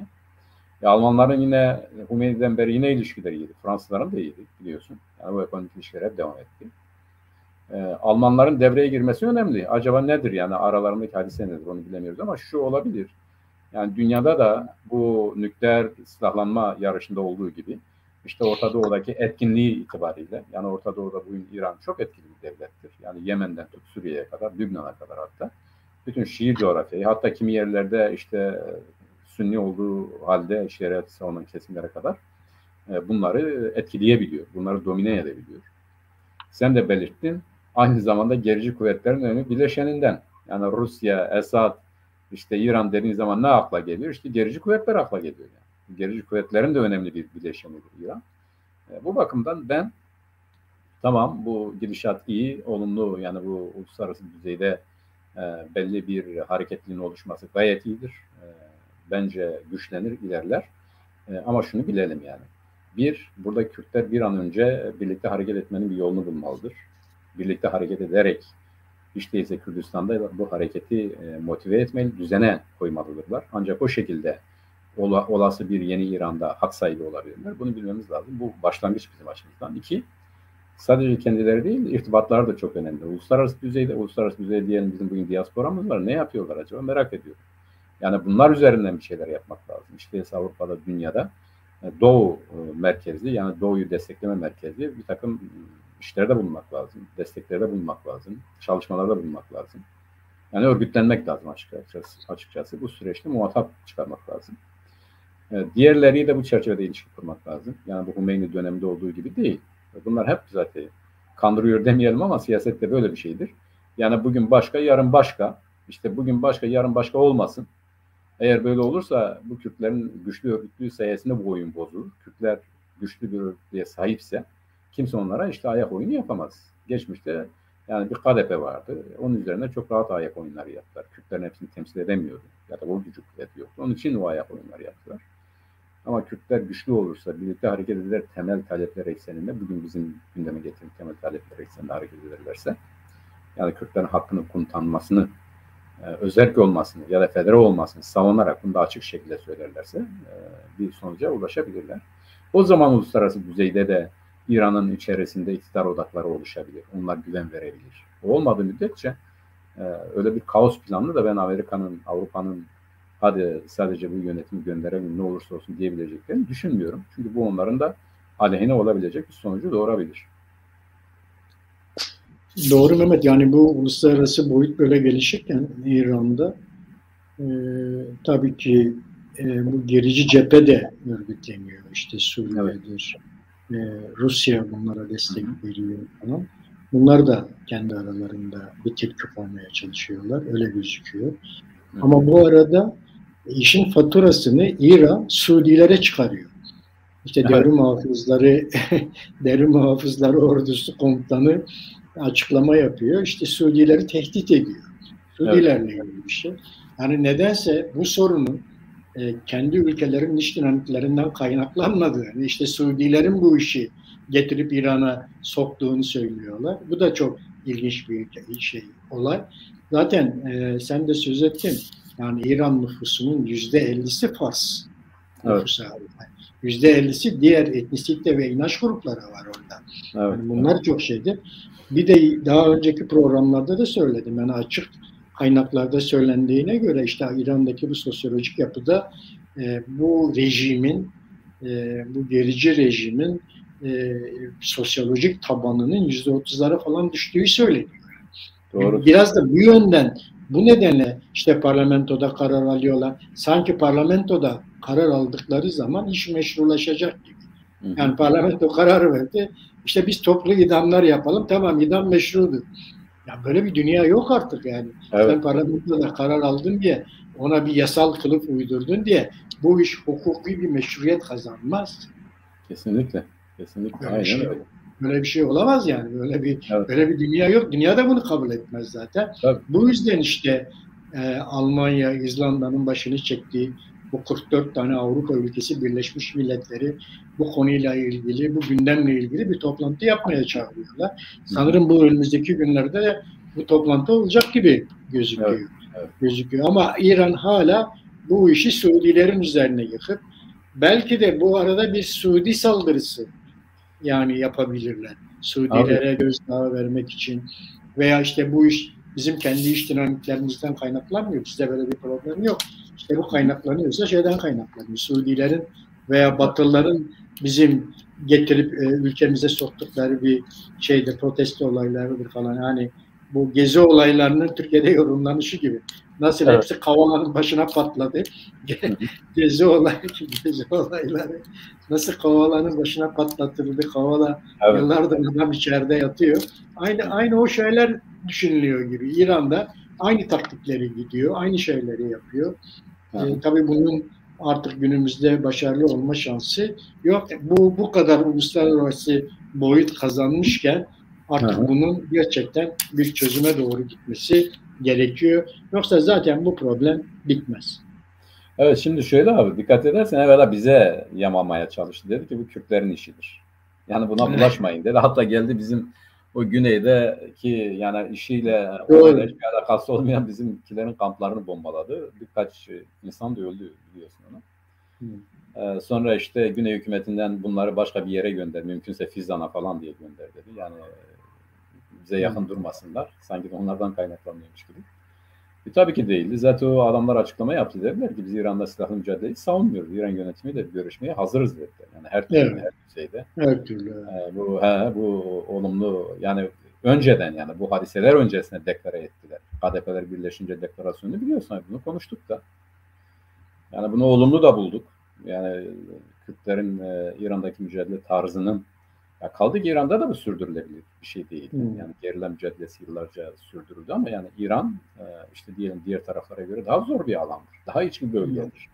Hareket alanı daha zor, yani öyle kolay sürdürülebilir bir hadise değildir. Bugüne kadarki o varlıklarını korumaları bile büyük bir avantajdır. Onlar da bunu söylediler. Biz dediler barışçıl görüşmelere varız. Yani çözüm için İran adım atarsa biz hazırız dediler. Ona rağmen bunlar bize saldırdı fakat tutmadı. Yani baktılar ki olmuyor, kimse inanmıyor. Hala gösteriler devam ediyor. Ondan sonra dediler ki bu İsrail'in işidir. Yani İsrail bunları tahrik ediyor falan. O da olmadı, tutmadı. Sonra dediler bu Amerika'nın işidir. O da tutmadı. Şimdi Suudilerin işidir diyorlar. Yani bu yöneticilerin ortak refleksidir. Hangi tarafta gerici iktidara bakarsan bak, yani Putin de öyle demiyor mu yani? Putin de işte bu yani Ukrayna'yı kışkırttılar bize karşı. Ya Ukrayna'yı kışkırttılar, Ukrayna'dan sana ne kardeşim? Yani Ukrayna ayrı bir devlet, ayrı bir ülke, ayrı bir toprak. Yani o sana müdahale hakkı mı veriyor? Şimdi bunlar işte böyle kendi eylemlerine, kendi saldırılarına gerekçe oluşturmak gibi bir şeydir. Fakat İran eskiden Suudi Arabistan işlerine karışmanın araçlarına sahip. Hatırlıyorsan bir Mekke'de büyük bir saldırı yapıldı. Kaç kişi öldü o zaman? Çok büyük bir saldırıydı. Hatırlıyorsun onu abi. O zaman İran'a bağlı paramiliter kuvvetler bunu yapıyordu. Yani örgütlenmiş kuvvetler bunu yapıyordu. Şimdi herhalde İran'ın elinde bu tip kuvvetler az Suudi Arabistan içerisinde. Bunlar Yemen'de kapıştılar. Yani yine vekil savaşları üzerinden kapıştılar. Orada gerçekten Suudiler derslerini aldılar. Yani İran orada başarılı çıktı. Suudiler o kadar teknik gelişmeye, o kadar uçağa buna şuna rağmen en son terk etmek zorunda kaldılar o savaşı. Fakat ben İran'ın Suudileri işin içerisine katmasını anlıyorum ama yani Suudi Arabistan'a İran olarak bir müdahale etmesi çok zor. Ya Suudi Arabistan'ın Amerika ile anlaşması var. Yani belli bir Arap Birliği'nin önemli ülkesidir. İran çok affedersin bu kadar aptallık yapabileceğini sanmıyorum yani. Onunla ben savaşayım da içeriği bastırayım derse çok rahat bir şekilde kaybeder.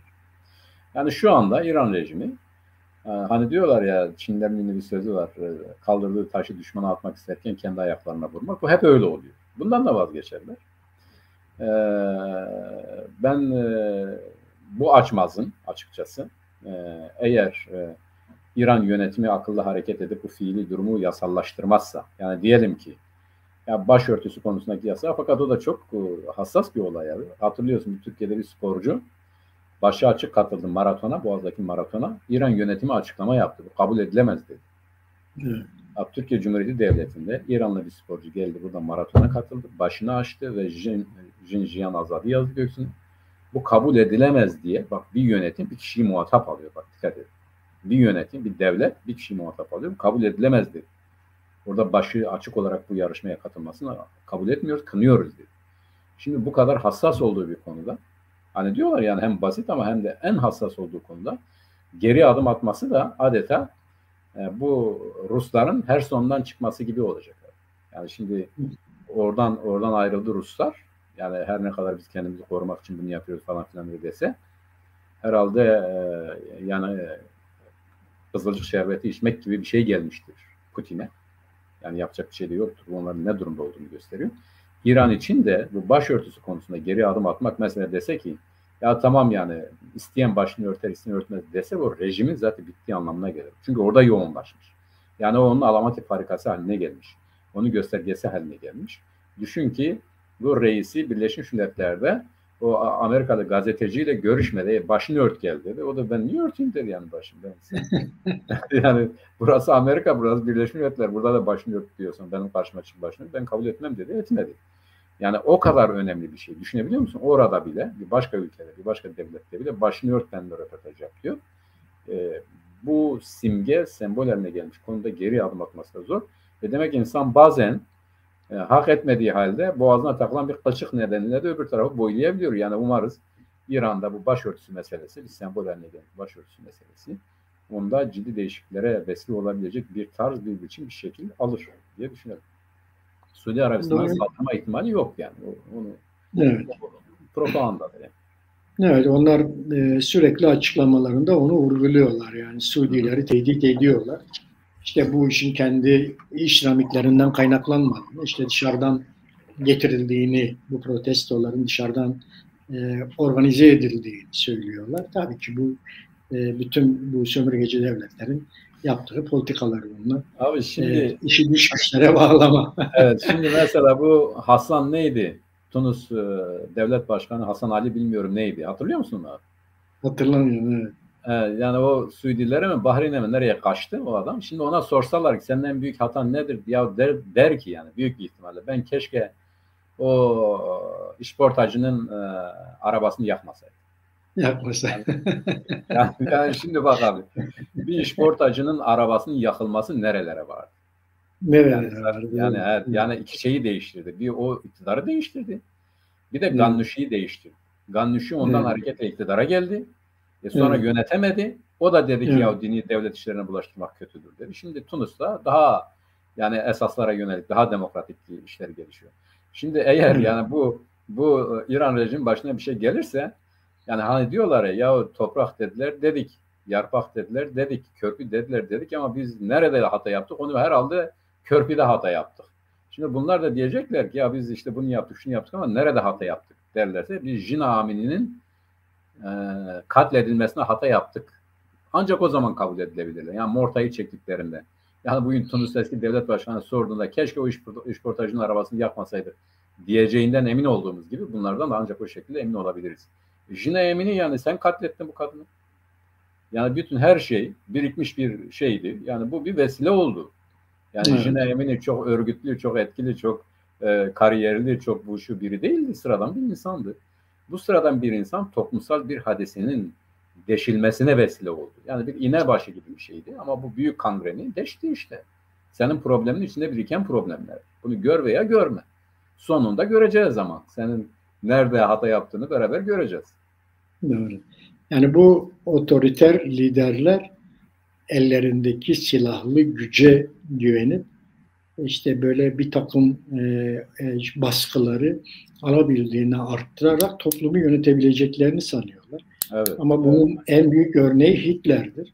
Yani Hitler bile bunu beceremedi, başaramadıysa yani bu tür otoriter liderlerin ellerinin altındaki silahlı güçlerle böyle toplumsal olayları geçici baskılamalarla bu iş sonunu götüremezler. Yani bu mümkün değil. Dünyada da bunun eşi benzeri yoktur.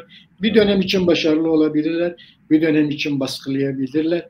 Ama toplumsal olaylar öyle bir gelişmedir ki işte dediğin gibi ufacık bir el arabasının yakılması veya bir kadının saçının istemi dışında kesilmesi olayı bir toplumsal hareketlere yeni bir dinamik getirebilir. Ve o silahlı güçlerin, o baskı unsurlarının hiçbir önemi kalmaz o zaman. Ve iktidarı terk etmek zorunda kalırlar.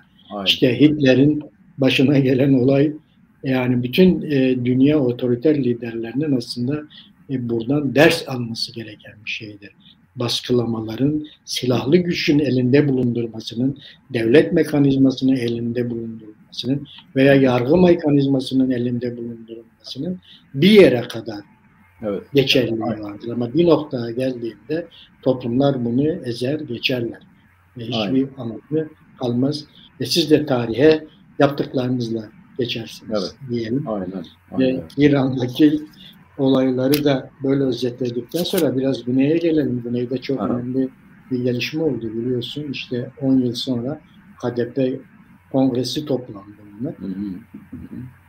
İlginç yani 10-20'ye beklediler. Herhalde oradaki gelişmeler el vermedi. 10 yıl sonra KDP kongresi bir toplantı yaptı ve toplantıdan 17 kişilik bir politbüro seçildi. Yani şeyin dışında, merkez yürütmenin dışında 17 kişilik de bir politbüro var burada. Önemli bir açıklama yaptılar. Dediler ki işte bu politbüro üyeleri parlamentodaki ve hükümetteki görevlerinden istifa edecekler. Yani bu şunu gösteriyor. Hani parti devleti olmayacağız anlamında. Yani ne kadar politbüro üyesi varsa onların parlamentoda ve hükümette görevleri varsa bunları bırakacağız diyorlar. Buradan çıkan anlam hani biz parti devleti kurmuyoruz. Partili arkadaşlarımız buradan çekilecekler mesajı veriyor. Bu şeydi, önemliydi. KDP'nin seçim sonuç bildirgesinden önce yapılan bu açıklama çok önemliydi şeyden. Bir de %15 kadın kontenjanı getirildi. En az %15 dendi. Bu da çok önemli. Yani KDP tarihinde herhalde bu bir ilk olarak gözüküyor. Kadınların %15 oranında böyle bir kontenjanla orada bulunması önemli bir şeydi. Bu da gerçekten dileriz ki gerçekleşir yani. Bu kontenjan olayları gerçekleşir ve kadınlar orada siyasal mücadeleye katılırlar, içerisinde yer alırlar.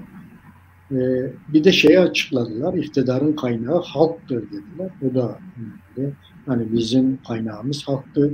Biz seçimlere gideriz, seçimlerden onay alırsak devleti yönetiriz gibi işin sahibinin halk olduğunu, millet olduğunu oraya şey yaptılar. Parlamenter sisteme vurgu yaptılar. Parlamenter sistemin güçlendirilmesi gerektiğini ve bunun üzerinde çalıştıklarını söylediler. Bu da önemli bir şeydi. Ayrıca güçler ayrılığı dengesini koruyacaklarını söylediler. Bu da önemli. Yani yasama, yürütme, yargı arasındaki dengenin korunacağını, yasama, yargı erkinin kuvvetler ayrılığı prensibiyle, kuvvetler birliği değil, kuvvetler ayrılığı prensibiyle yönetileceğini söylediler. Bu da yani önemli bir açıklamaydı. Hukukun üstünlüğüne vurgu yaptılar. Özel bir madde olarak hukukun üstünlüğünü alacağını. Gerçekten bu da önemli bir şey. Bir de Kürdistan bölgesinde işte çok kültürlü bir yapı var dediler. Bunun kabulü ve saygı kültürünün korunmasını şey yaptılar. Gerçekten buna vurgu yapılması çok önemli. Hani gerçekten bölgede Kürdistan bölgesel yönetiminin buna riayet etmesi, bu kültürel farklılıkların, etnik farklılıkların kazanım olduğunu kabul etmesi ve bunun yaşatılması gerektiğini vurgu yapması KDP Kongresi'nde partinin bu konularda çok ciddi yaklaştığını ve bu siyasetin devam edeceğini gösteriyor. Çünkü biliyorsun mesela Dinayet İşleri yönetimi var Kürdistan bölgesinde. Orada 5 tane inanç grubu eşit bir şekilde temsil ediliyorlar. 5 inanç grubunun orada temsilcileri var. Çok ilginçtir yani. Yine işte Kürdistan parlamentosunda 111 tane milletvekili var. 11 tanesi kontenjandı. Bu kontenjanlar da seçilerek gelemeyen etnisitelerin ve inanç gruplarının parlamentoda temsiline yönelik bir kontenjan grubudur. Bu da çoğulcu bir anlayıştır, katılımcı bir anlayıştır. Bu anlayışı KDP'nin seçim sonuç bildirgesinde devam edeceğini söylüyor. Ve Kürdistan'daki tüm sorunların diyalog ve bir anlayışla çözüleceği vurgusu yapılıyor. Bunların hepsi çok önemli şeyler, vurgular, gelişmeler ve güncel gerçekten modern dediğimiz, modern devlet yönetiminin olmazsa olmazı konuların KDP'nin bünyesinde bir kabul gördüğü ve bunun da devletin yönetim biçimine yansıyacağını gösteriyor. Ben bunları olumlu karşıladım. Mehmet, sen ne dersin? Vallahi tabii ki abi ben de olumlu karşıladım. Her ne kadar 10 yıl sonra bir parti kongre yapıyor ve bu gerçekten özgür olduğu halde bunu yapamıyorsa o bir olumsuzluk ama işte sonuçları itibariyle benim de iyi diyebileceğim şeyler var karşımızda. Sen unuttun galiba Politbüro'ya bir kadın zaten seçildi yani. Seçildi evet. Bir tane. Biliyordun sen onu zaten. Neydi? Amine Zikri seçildi. Evet. Bu iyi, güzel bir şeydir. Yani bir başlangıç olsun. Bu birinci olumlu taraf. Keşke daha fazla olsaydı. Ama 10 yıl kongre yapamayan bir partiden de daha fazla kadın alaya çıkarması beklenemezdi. Çünkü 10 yıl siyasetin olmadığı anlamına geliyor. Yani bir parti 10 yıl kongre yapmıyor. Bu az bir şey değil. Hatta 12 yıl belki de 12 yıl. Evet. 2010'dan beri. Eski şartlarda KDP o dağ şartlarında bile böyle bir şey yapmıyordu yani kongresini yapıyordu. Bir de KDP hala sen politbüro diyorsun ben gülüyorum kendi kendime. Bizim kimileri işte ya bu komünist kavramlardır bu politbüro, bu şu vesaire falan. Ama Güney KDP'nin kuruluşu zaten o dönemde gerçekleşti. Ve çok ilginç bir parti olarak kuruldu biliyorsun. İran KDP'sinden hareketle güneydeki KDP kuruldu ama bu güneydeki KDP Marksistti. Marksizmden esinlenmiş bir partiydi ve çok ilerici bir partiydi. Yani kadın hakları, çevre hakları, parti içi demokrasi ve benzeri gibi konularda gerçekten de KDP bir tarihi olan, bir geleneği olan bir parti. Bu bizim koşullarımızda, Kürdistan gibi şartlarda Kürdistan Demokrat Partisi'nin o prensiplerden hareketle uzun süre onları devam ettirmesi olayı gerçekten de çok önemli. Tabii atmosfer de buna uygundu ama yine de böyle bir partinin kurulması ve kendisini idame ettirmesi önemliydi. Olumsuzluk şuydu, bu 10 yıllık araydı. Şimdi yeniden başladı. Umarım ki bu devam eder. Bence de politbüroya, yani parti ile devletin birbirinden ayrılması önemli. Yani parti bir siyasal partidir. Devlet bir yönetim şekli ve biçimidir. Devlet anayasal çerçevede hareket eden, yani hukuk çerçevesinde, yasalarla belirlenmiş kurallar çerçevesinde herhangi bir partinin değil, bütün milletin çıkarlar çerçevesinde oluşturulan ve hareket eden bir kurumdur. Öyle görmek lazım.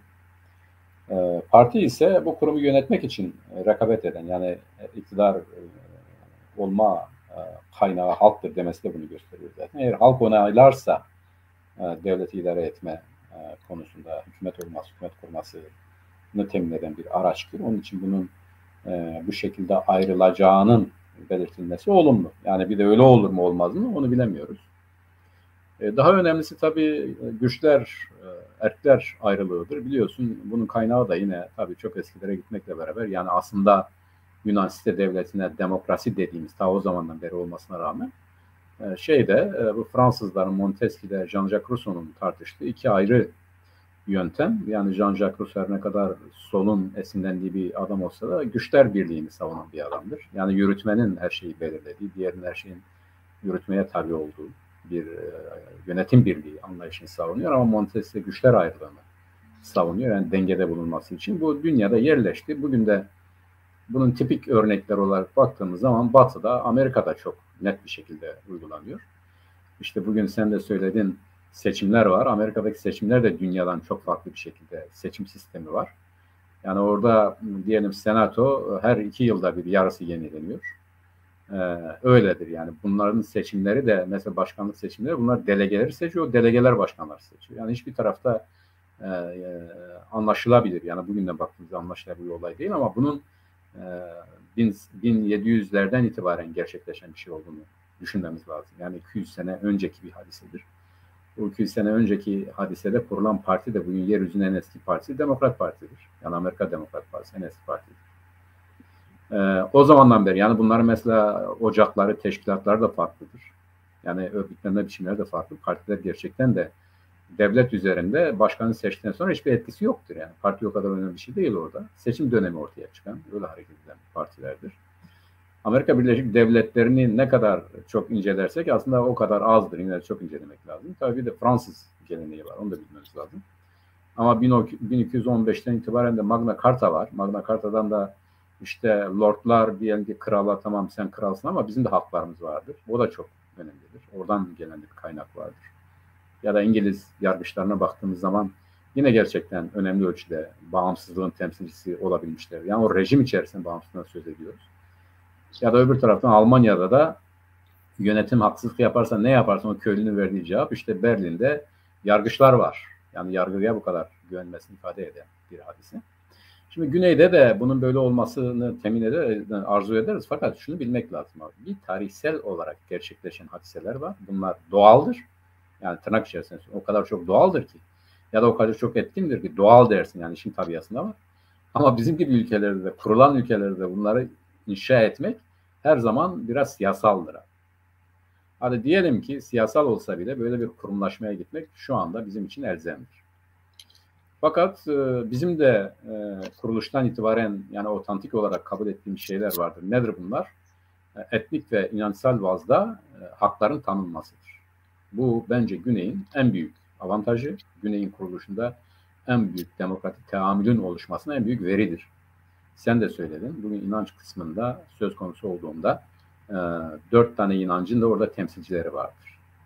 Yani Ezdiler vardır, Sünniler vardır, işte her neyse diyelim Ermeniler vardır, kendi inançlarında Hristiyanlar vardır, her neyse. kendilerini inanç bazında temsil eden gruplar vardır ve bunların hakkı hukuku tanınmıştır. Bu bir. İki, etnik siteler tanınmıştır. Yani etnik gruplar tanınmıştır. Bunların temsilcileri vardır, hakkı vardır, hukuku vardır. Hatta bunlar seçilme düzeyine sahip olmasa bile bunlara kontenjan olarak ayrılmıştır. Onu da geç. Hatırlıyorsun bir zamanlar Kültür Bakanı Komünist Parti'dendi. Çünkü o da bir fikirdi. O da bir farklı düşünme biçimiydi. Onu hak etmese bile yani seçilme bazında onu şey yapamasa bile ona kontenjan olarak verilmiş ve bu doğru bir şey. Yani demokrasilerde bir doğru seçim önemlidir. Ama bir de o seçim sistemiyle kendisini ifade edemeyecek kesimler var. Onları kontenjandan parlamentoda onlara yer vermek en doğrusu. Yani onların da orada bulunmasını temin etmek lazım. Güney bu konuda çok olumlu bir başlangıç yaptı. Öyle gidiyor ve umarız bunun üzerine yenilerini koyar. Şimdi daha önemlisi şudur. Yani Güney'in bence temel problemi abi bu eğer HDP kendi kongresine bu kadar olumlu karar aldıysa bunu milli düzeyde yaymalıdır. Yani diğer partilerle arasındaki çelişkileri bir biçimde belli bir hukuk çerçevesinde izah etmelidir.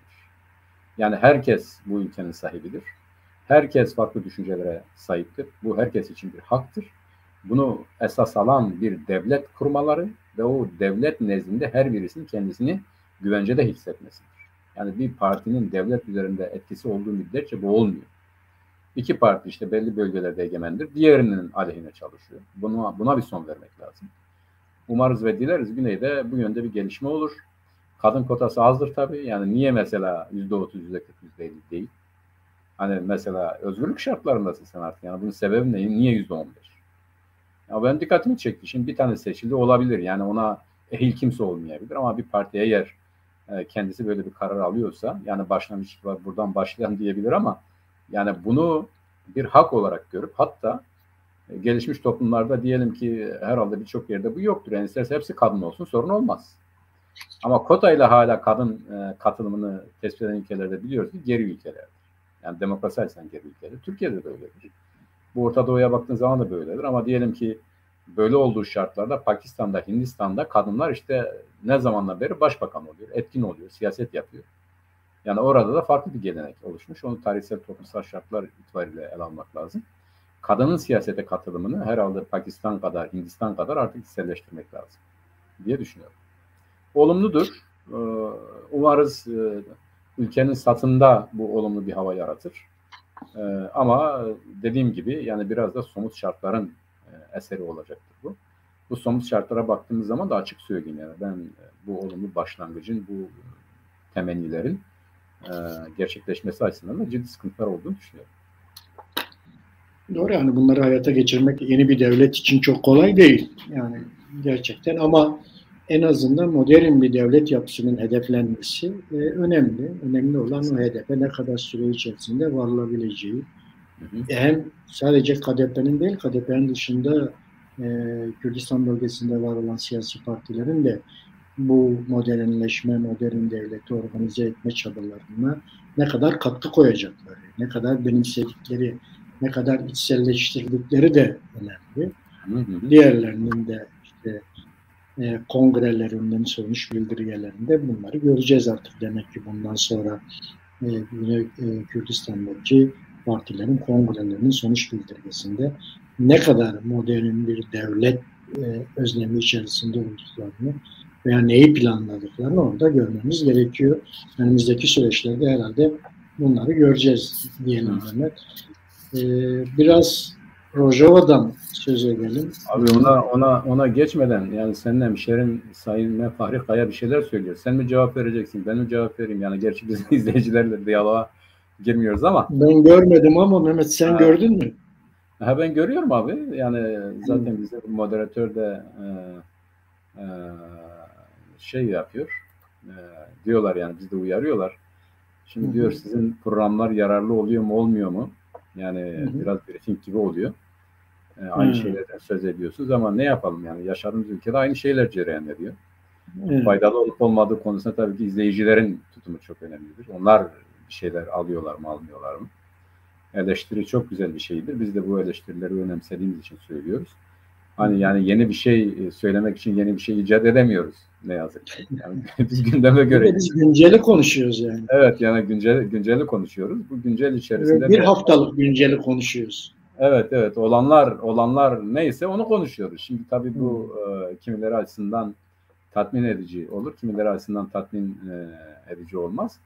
Konuk meselesine gelince tabii ki biz pazar günleri konukla genellikle konuşuyoruz. Yani bugüne kadar diyelim böyle yoğun konuklardan sonra arada bir biz toparlıyoruz. Yani izleyicilerimiz bunu bilsin. Ama genellikle de bir konukla programı yapıyoruz. Şimdi biz çarşamba günlerini konuksuz yapalım dedik. Bugün işte geçen hafta Nurullah abi yoktu. İşte Nurullah abi bizim yasal işlerle uğraştı. Ankara'ya gitti. Millet onlarla ilgilendiği için biz çarşamba günü işte Mehmet Müfit'le birlikte yaptık. Konukla beraber yaptık. Aslında Mehmet Müfit'le de çok uzak görüşlerimiz yoktu. Hemen hemen aynı şeyleri düşünüyorduk. Onun için Nurullah abi yerine geçti. Öyle yaptık beraber programı. Yani ben Nurullah abinin rolüne soyundum. Mehmet'i de kendim olarak düşündüm. Biz sorduk, o anlattı, izah etti. Pazar günleri konuklarımız olacak tabii. Çağıracağız. Yani bugün olmamasının nedeni Nurullah abinin geçenki yoğun hafta gündemiydi. Yani bizim parti işleriyle çok uğraştığı için buna zaman ayıramadık. Bunu şey yapamadık ama önümüzdeki günlerde pazar günleri, öyle değil mi Nurullah abi? Öyle olacak. Evet. Yine biz konuklu olarak devam edeceğiz. O konuğun da görüşlerini size aktaracağız. Ama tabii ki takdir sizin. Yani bunu bir briefing olarak algılamayın. Biz sohbet ediyoruz. Sizinle de faydalı olduğumuzu düşünüyoruz ama yani sizin açınızdan faydalı değilsek eleştirilerinizi bekliyoruz. Bütün izleyicilerimizin. Eleştiri ve öneri de olabilir. Yani tabii, şöyle olursa daha iyi olur diyebilirler. Tabii, yani biz de dikkat ederiz. Tabii ki bunlara önemseriz, dikkat ederiz. Tabii olabilir diyelim. Yani Sayın Fahri Kaya'nın şeyinden, eleştirisinden, hatırlatmasına hareketle bunları yaptık. Evet, ama aynı zamanda tabii, yani bunları biz açığız. Yeter ki eleştirin, yeter ki önerin.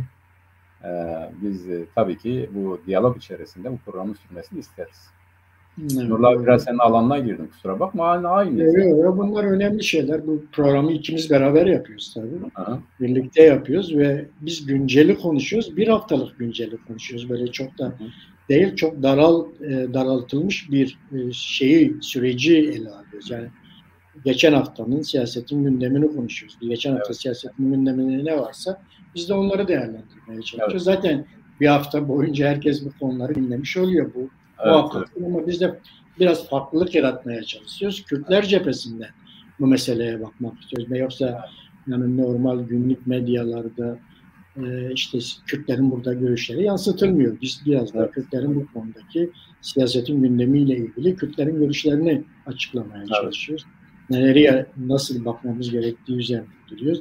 Veya kendi görüşlerimizi açıklamaya çalışıyoruz. O bu. Şimdi Suriye'de DSK'nin olduğu bölgede Türk devletinin oraya su vermeme durumu varmış. Böyle bir şey yayınlandı medyada. Böyle bir haber yayıldı. Bir de Suriye Dışişleri Bakanı vardı. O da İran'a desteklerini falan açıklıyorlar. Bir karşılıklı böyle iki Suriye ve İran birbirlerini destekler tavırda giriyorlar. Ama ilginç olan şey Türkiye'nin büyükelçiliği vardı orada. O büyükelçi işte Şam'la Suriye arasındaki ilişkiler iyi gitmiyor anlamında gelecek bir açıklamada bulunmuş. Şam'la Türkiye arasındaki ilişkiler. Evet, Şam'la Türkiye arasındaki ilişkiler iyi gitmiyor dediler. Öyle bir şey vardı. Öyle bir açıklama vardı. Yani gerçekten orada bir tek sorun devam ediyor. Yani Kürtlerin Suriye'de kendi iradeleriyle bir araya gelip orada Kürt taleplerinin arkasında birlikte durmaları gerçekleşmiyor. Zaman zaman bunu biz medyadan da izliyoruz ve uluslararası devletlere çağrı yapılıyor. İşte gelin araya girin diye. Onlar da geliyorlar, araya giriyorlar. Dış dinamikler geliyor. Bunları bir araya getirmeye çalışıyor falan. Yani bu gerçekten büyük bir yara Kürtler açısından. Orada mutlaka Kürtlerin kendi iradeleriyle, kendi iş dinamikleriyle bir araya gelmeleri gerekiyor. Tabii dıştan yardım alınır, o konuda bir problem yok. Ama asıl belirleyici olan iş dinamiklerdir. Bunların kendi iradeleriyle bir araya gelmeleridir. Yolla yapılacak bir şey değildir. Ve bir araya geldiğinde nelerin olabileceğini de gördük. Yani bunun en büyük örneği Güney'di. İşte PDK ile YNK hareketinin bir araya gelmesinden neyin doğduğunu gördük. Biz bunu Suriye'de de bekliyoruz. Rojava'da da bekliyoruz. Yani mutlaka orada da Kürtler bir araya geldiklerinde orada da bir statünün elde edilmesi işten bile değil, öyle gözüküyor diyelim. Evet. Sen ne dersin Mehmet oradaki gelişmelerle ilgili? Şimdi oradaki gelişmelerden bana göre en önemlisi bu Türkiye elçisinin ya da Türk tarafının ya bizimle Şam arasında ilişkiler pek iyi gitmiyor demesidir. Aslında hiçbir zaman iyi gitmedi. Yani bunların Perinçek'in hazırlanırken ben Suriye'ye gidiyorum, Esad'la görüşeceğim hani durumdan vazife çıkardı ya. Evet. Sonra ertesi hafta dedik ya dedi Esad'ın bazı uluslararası ziyaretleri var onun için erteledik. Eylül gibi, Ekim gibi gideceğiz. Bir problem yok dedi. Aslında problem o zaman vardı zaten. Çünkü karşı taraf Var yani. Evet. Tabii yani çok net bir şekilde yani her ne kadar Esad'ı biz kendi açımızdan bize uyguladığı siyaset açısından eleştirsek de yani bir sömürgeci zihniyetin temsilcisi olarak görsek de Esad her zaman dedi ki siz buradan çekilmeden biz sizinle konuşmayız dedi. Yani evvela çekileceksiniz dedi. Suriye'yi boşaltacaksınız dedi. Bu boşalma olmadan biz sizinle konuşmayız. Ve onun ötesinde şunu da söylediler zaten. Yani buradaki işi organize eden sensin. Yani senin tazminat ödemen lazım. Yani bunun uluslararası hukuktan ileri gelen şeyler var. O haklarımız da bakidir dedi adamlar. Onun için yani yok gelin görüşelim buradan işte biz çıkalım işte PYD, YPG'ye karşı mücadele edin bunu yapın şunu yapın falan filan kısmına zaten Esad hükümeti kapıyı kapattı yani. O böyle bir takım olumlu görüşmeler olacakmış gibi bir şeylerin sunulması aslında altı boş şeylerdi.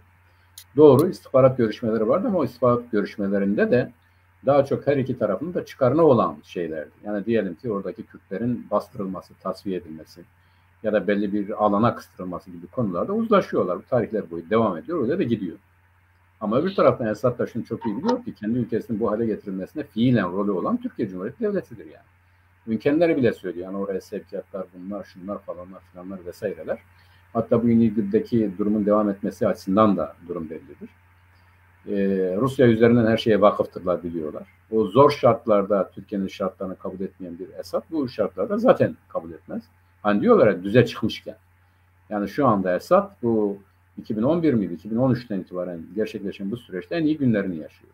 Yani en iyi durumda olan Esad'tır.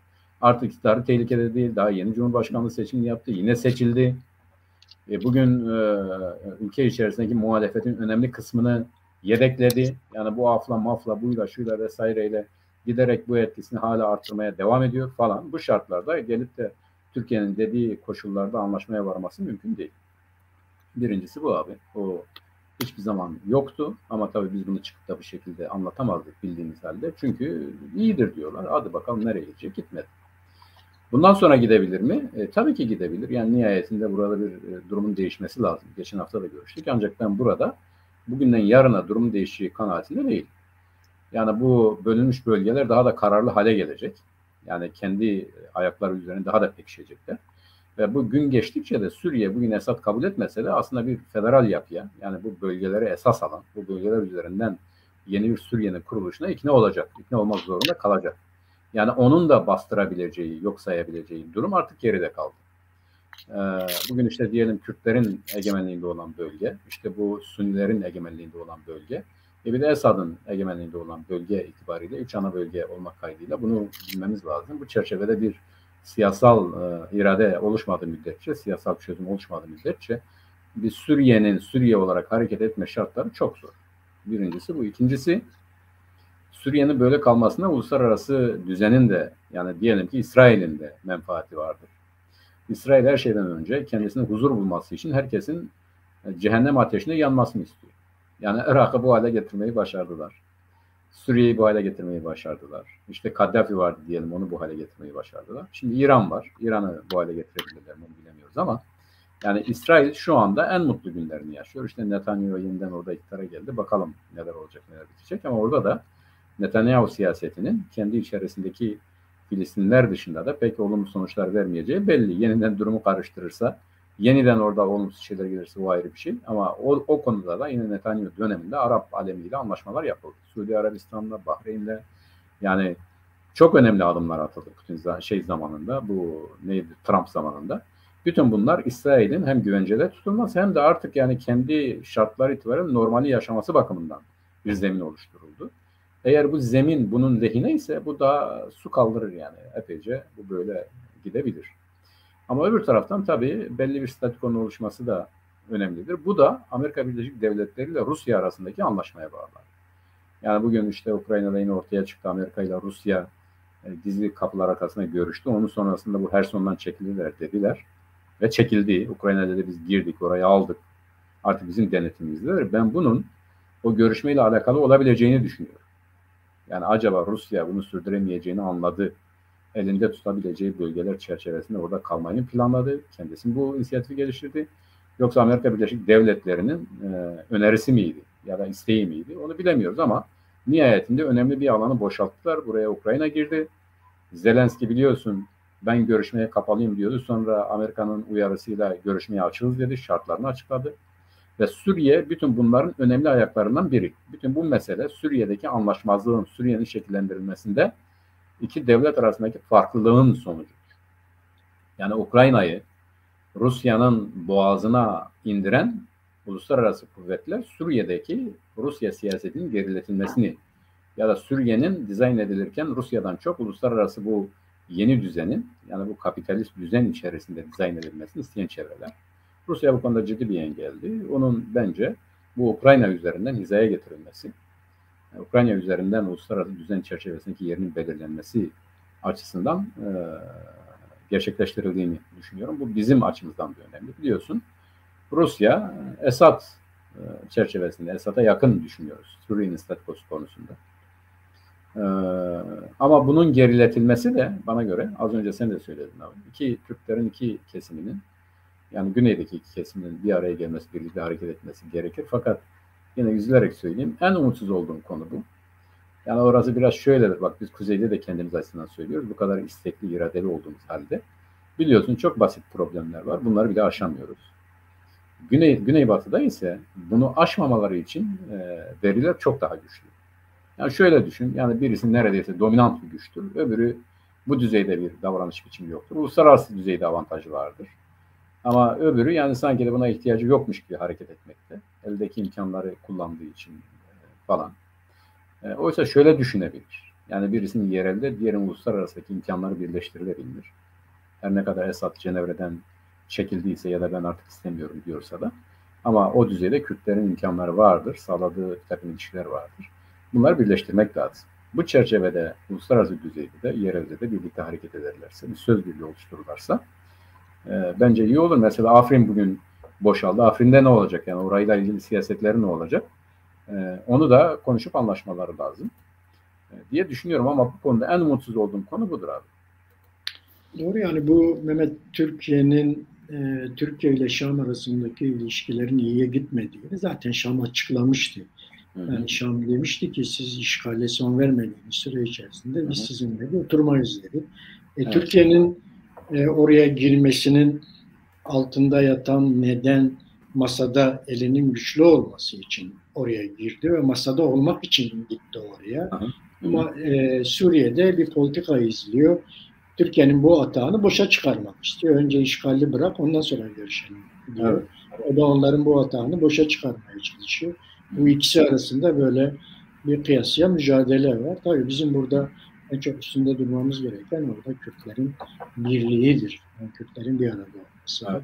Onların birliğidir. Onların bir statü talebinde bir araya gelmeleridir. Herhangi bir statü talebinde bir araya gelmeleridir. Yoksa onlara bizim yapacağımız çok fazla bir şey yok. Akıl verecek de değiliz. Ama biz Güney örneğinden ortaya çıkarak diyoruz ki birlik olduğu zaman statü geliyor. Evet, yeter. Birlik olalım. Konjonktör bizden yana. Uluslararası konjonktör bizden yana. Biz birlik olup statü talep ettiğimizde statünün geldiğini gördük Güney'de. Bu Batı Rojava için de geçerli. Yani ancak bunu söyleyebiliriz. Onun dışında aynen öyle. Yapacağımız bir şey yok. Evet. Bu haftaki programın da sonuna geldik Mehmet. Senin ekleyeceğin bir şey var mı? Abi sadece bu Rusya'nın bu Herson'daki hadisesini hatırlatmak istiyorum. Bunu da bence uluslararası meseleyi görüşürken bir konuşmamız lazım. Yani önemlidir bana göre. Hani Ukrayna hadisesi, Ukrayna-Rusya hadisesi bir dönemi başlattı. Bu Herson hadisesi yani bu Rusya'nın buradan çekilmesi bence yeni bir kapıyı araladı. Bu kapının ne anlama, nerelere çıkacağını, nerelere açıldığını bence önümüzdeki hafta görüşürsek iyi olur. O zamana kadar daha belli olur ama ben Rusya'nın artık sıkıştığını ya da daha doğrusu yürütemediğini düşünüyorum. Bunun da sonuçları olacak diye düşünüyorum. Olabilir. Hani ben bunu izledim. Ben de o okumaları yaptım o konuyla ilgili. Ama daha henüz çok bir netlik yok. Sadece Ukrayna güçlerin oraya girdiğini basın veriyor. Oraya girdiğini söylüyor. Rusya da zaten çekildiğini açıklamıştı. Hani böyle bir danışıklı dövüş gibi. Yani orayı birebir dövüşerek almadı. Rusya çekildi oradan. Evet, Rusya çekildi oradan. Ukrayna da girdi oraya, bayrağını çekti. En son öyle okumalar yapmıştım. O Putin'e yakın generalin oradan çekilme gerekçesi bizim kuvvetlerinin güvenliğidir dedi. Evet. Yani batısına çekilmenin kuvvetlerimizin güvenliği ama ben öyle olsa bile Rusya'nın kendi işgal ettiği bir yerden çekilmesinin güvenlik ötesi bir şey olduğunu, yani o elinde tutamazsı gibi bir realiteye dayandığını. Bir, iki, Amerika ile kendi aralarındaki görüşmeyle bir irtibatı var mı onu düşünmek lazım, onu konuşmak lazım. Çünkü Amerika Zelenski'ye görüşmelerden imtina etmedi, görüşmeler açık oldu. Onu da önümüzdeki haftaya kadar netleşir ama o önemli bir şey, yani onu görmemiz lazım. Evet, bir İranlı izleyicimiz de programdan memnun ve mutlu olduğunu açıklıyor. Ve Çarpel Medya'nın bu konuyu gündemde tutması gerektiğini söylüyor. Biz de elimizden geldiğince her hafta yalnız İran'ı değil, yani yalnız Doğu'yu değil, Kürdistan'ın 4 parçasını zaten oradaki gelişmeleri anlatmaya, izleyicilerimizin 4 parçadan haberdar olmaya, oradaki gelişmelerden haberdar etmeye çalışıyoruz. Biz de ona teşekkür ederiz ve onların da başarılar dileriz onlara. Ve bizim de bütün yüreğimiz onlarla birlikte atıyor diyelim. Aynen. Bu haftaki programı da böylece son verelim Mehmet. Önümüzde sevgili Çarpel Medya izleyicileri, bir siyasetin gündemi programının daha sonuna geldik. Önümüzdeki hafta yeni ve konuklarla görüşmek üzere. Denbaş Mehmet. Denbaş abi. Bir takip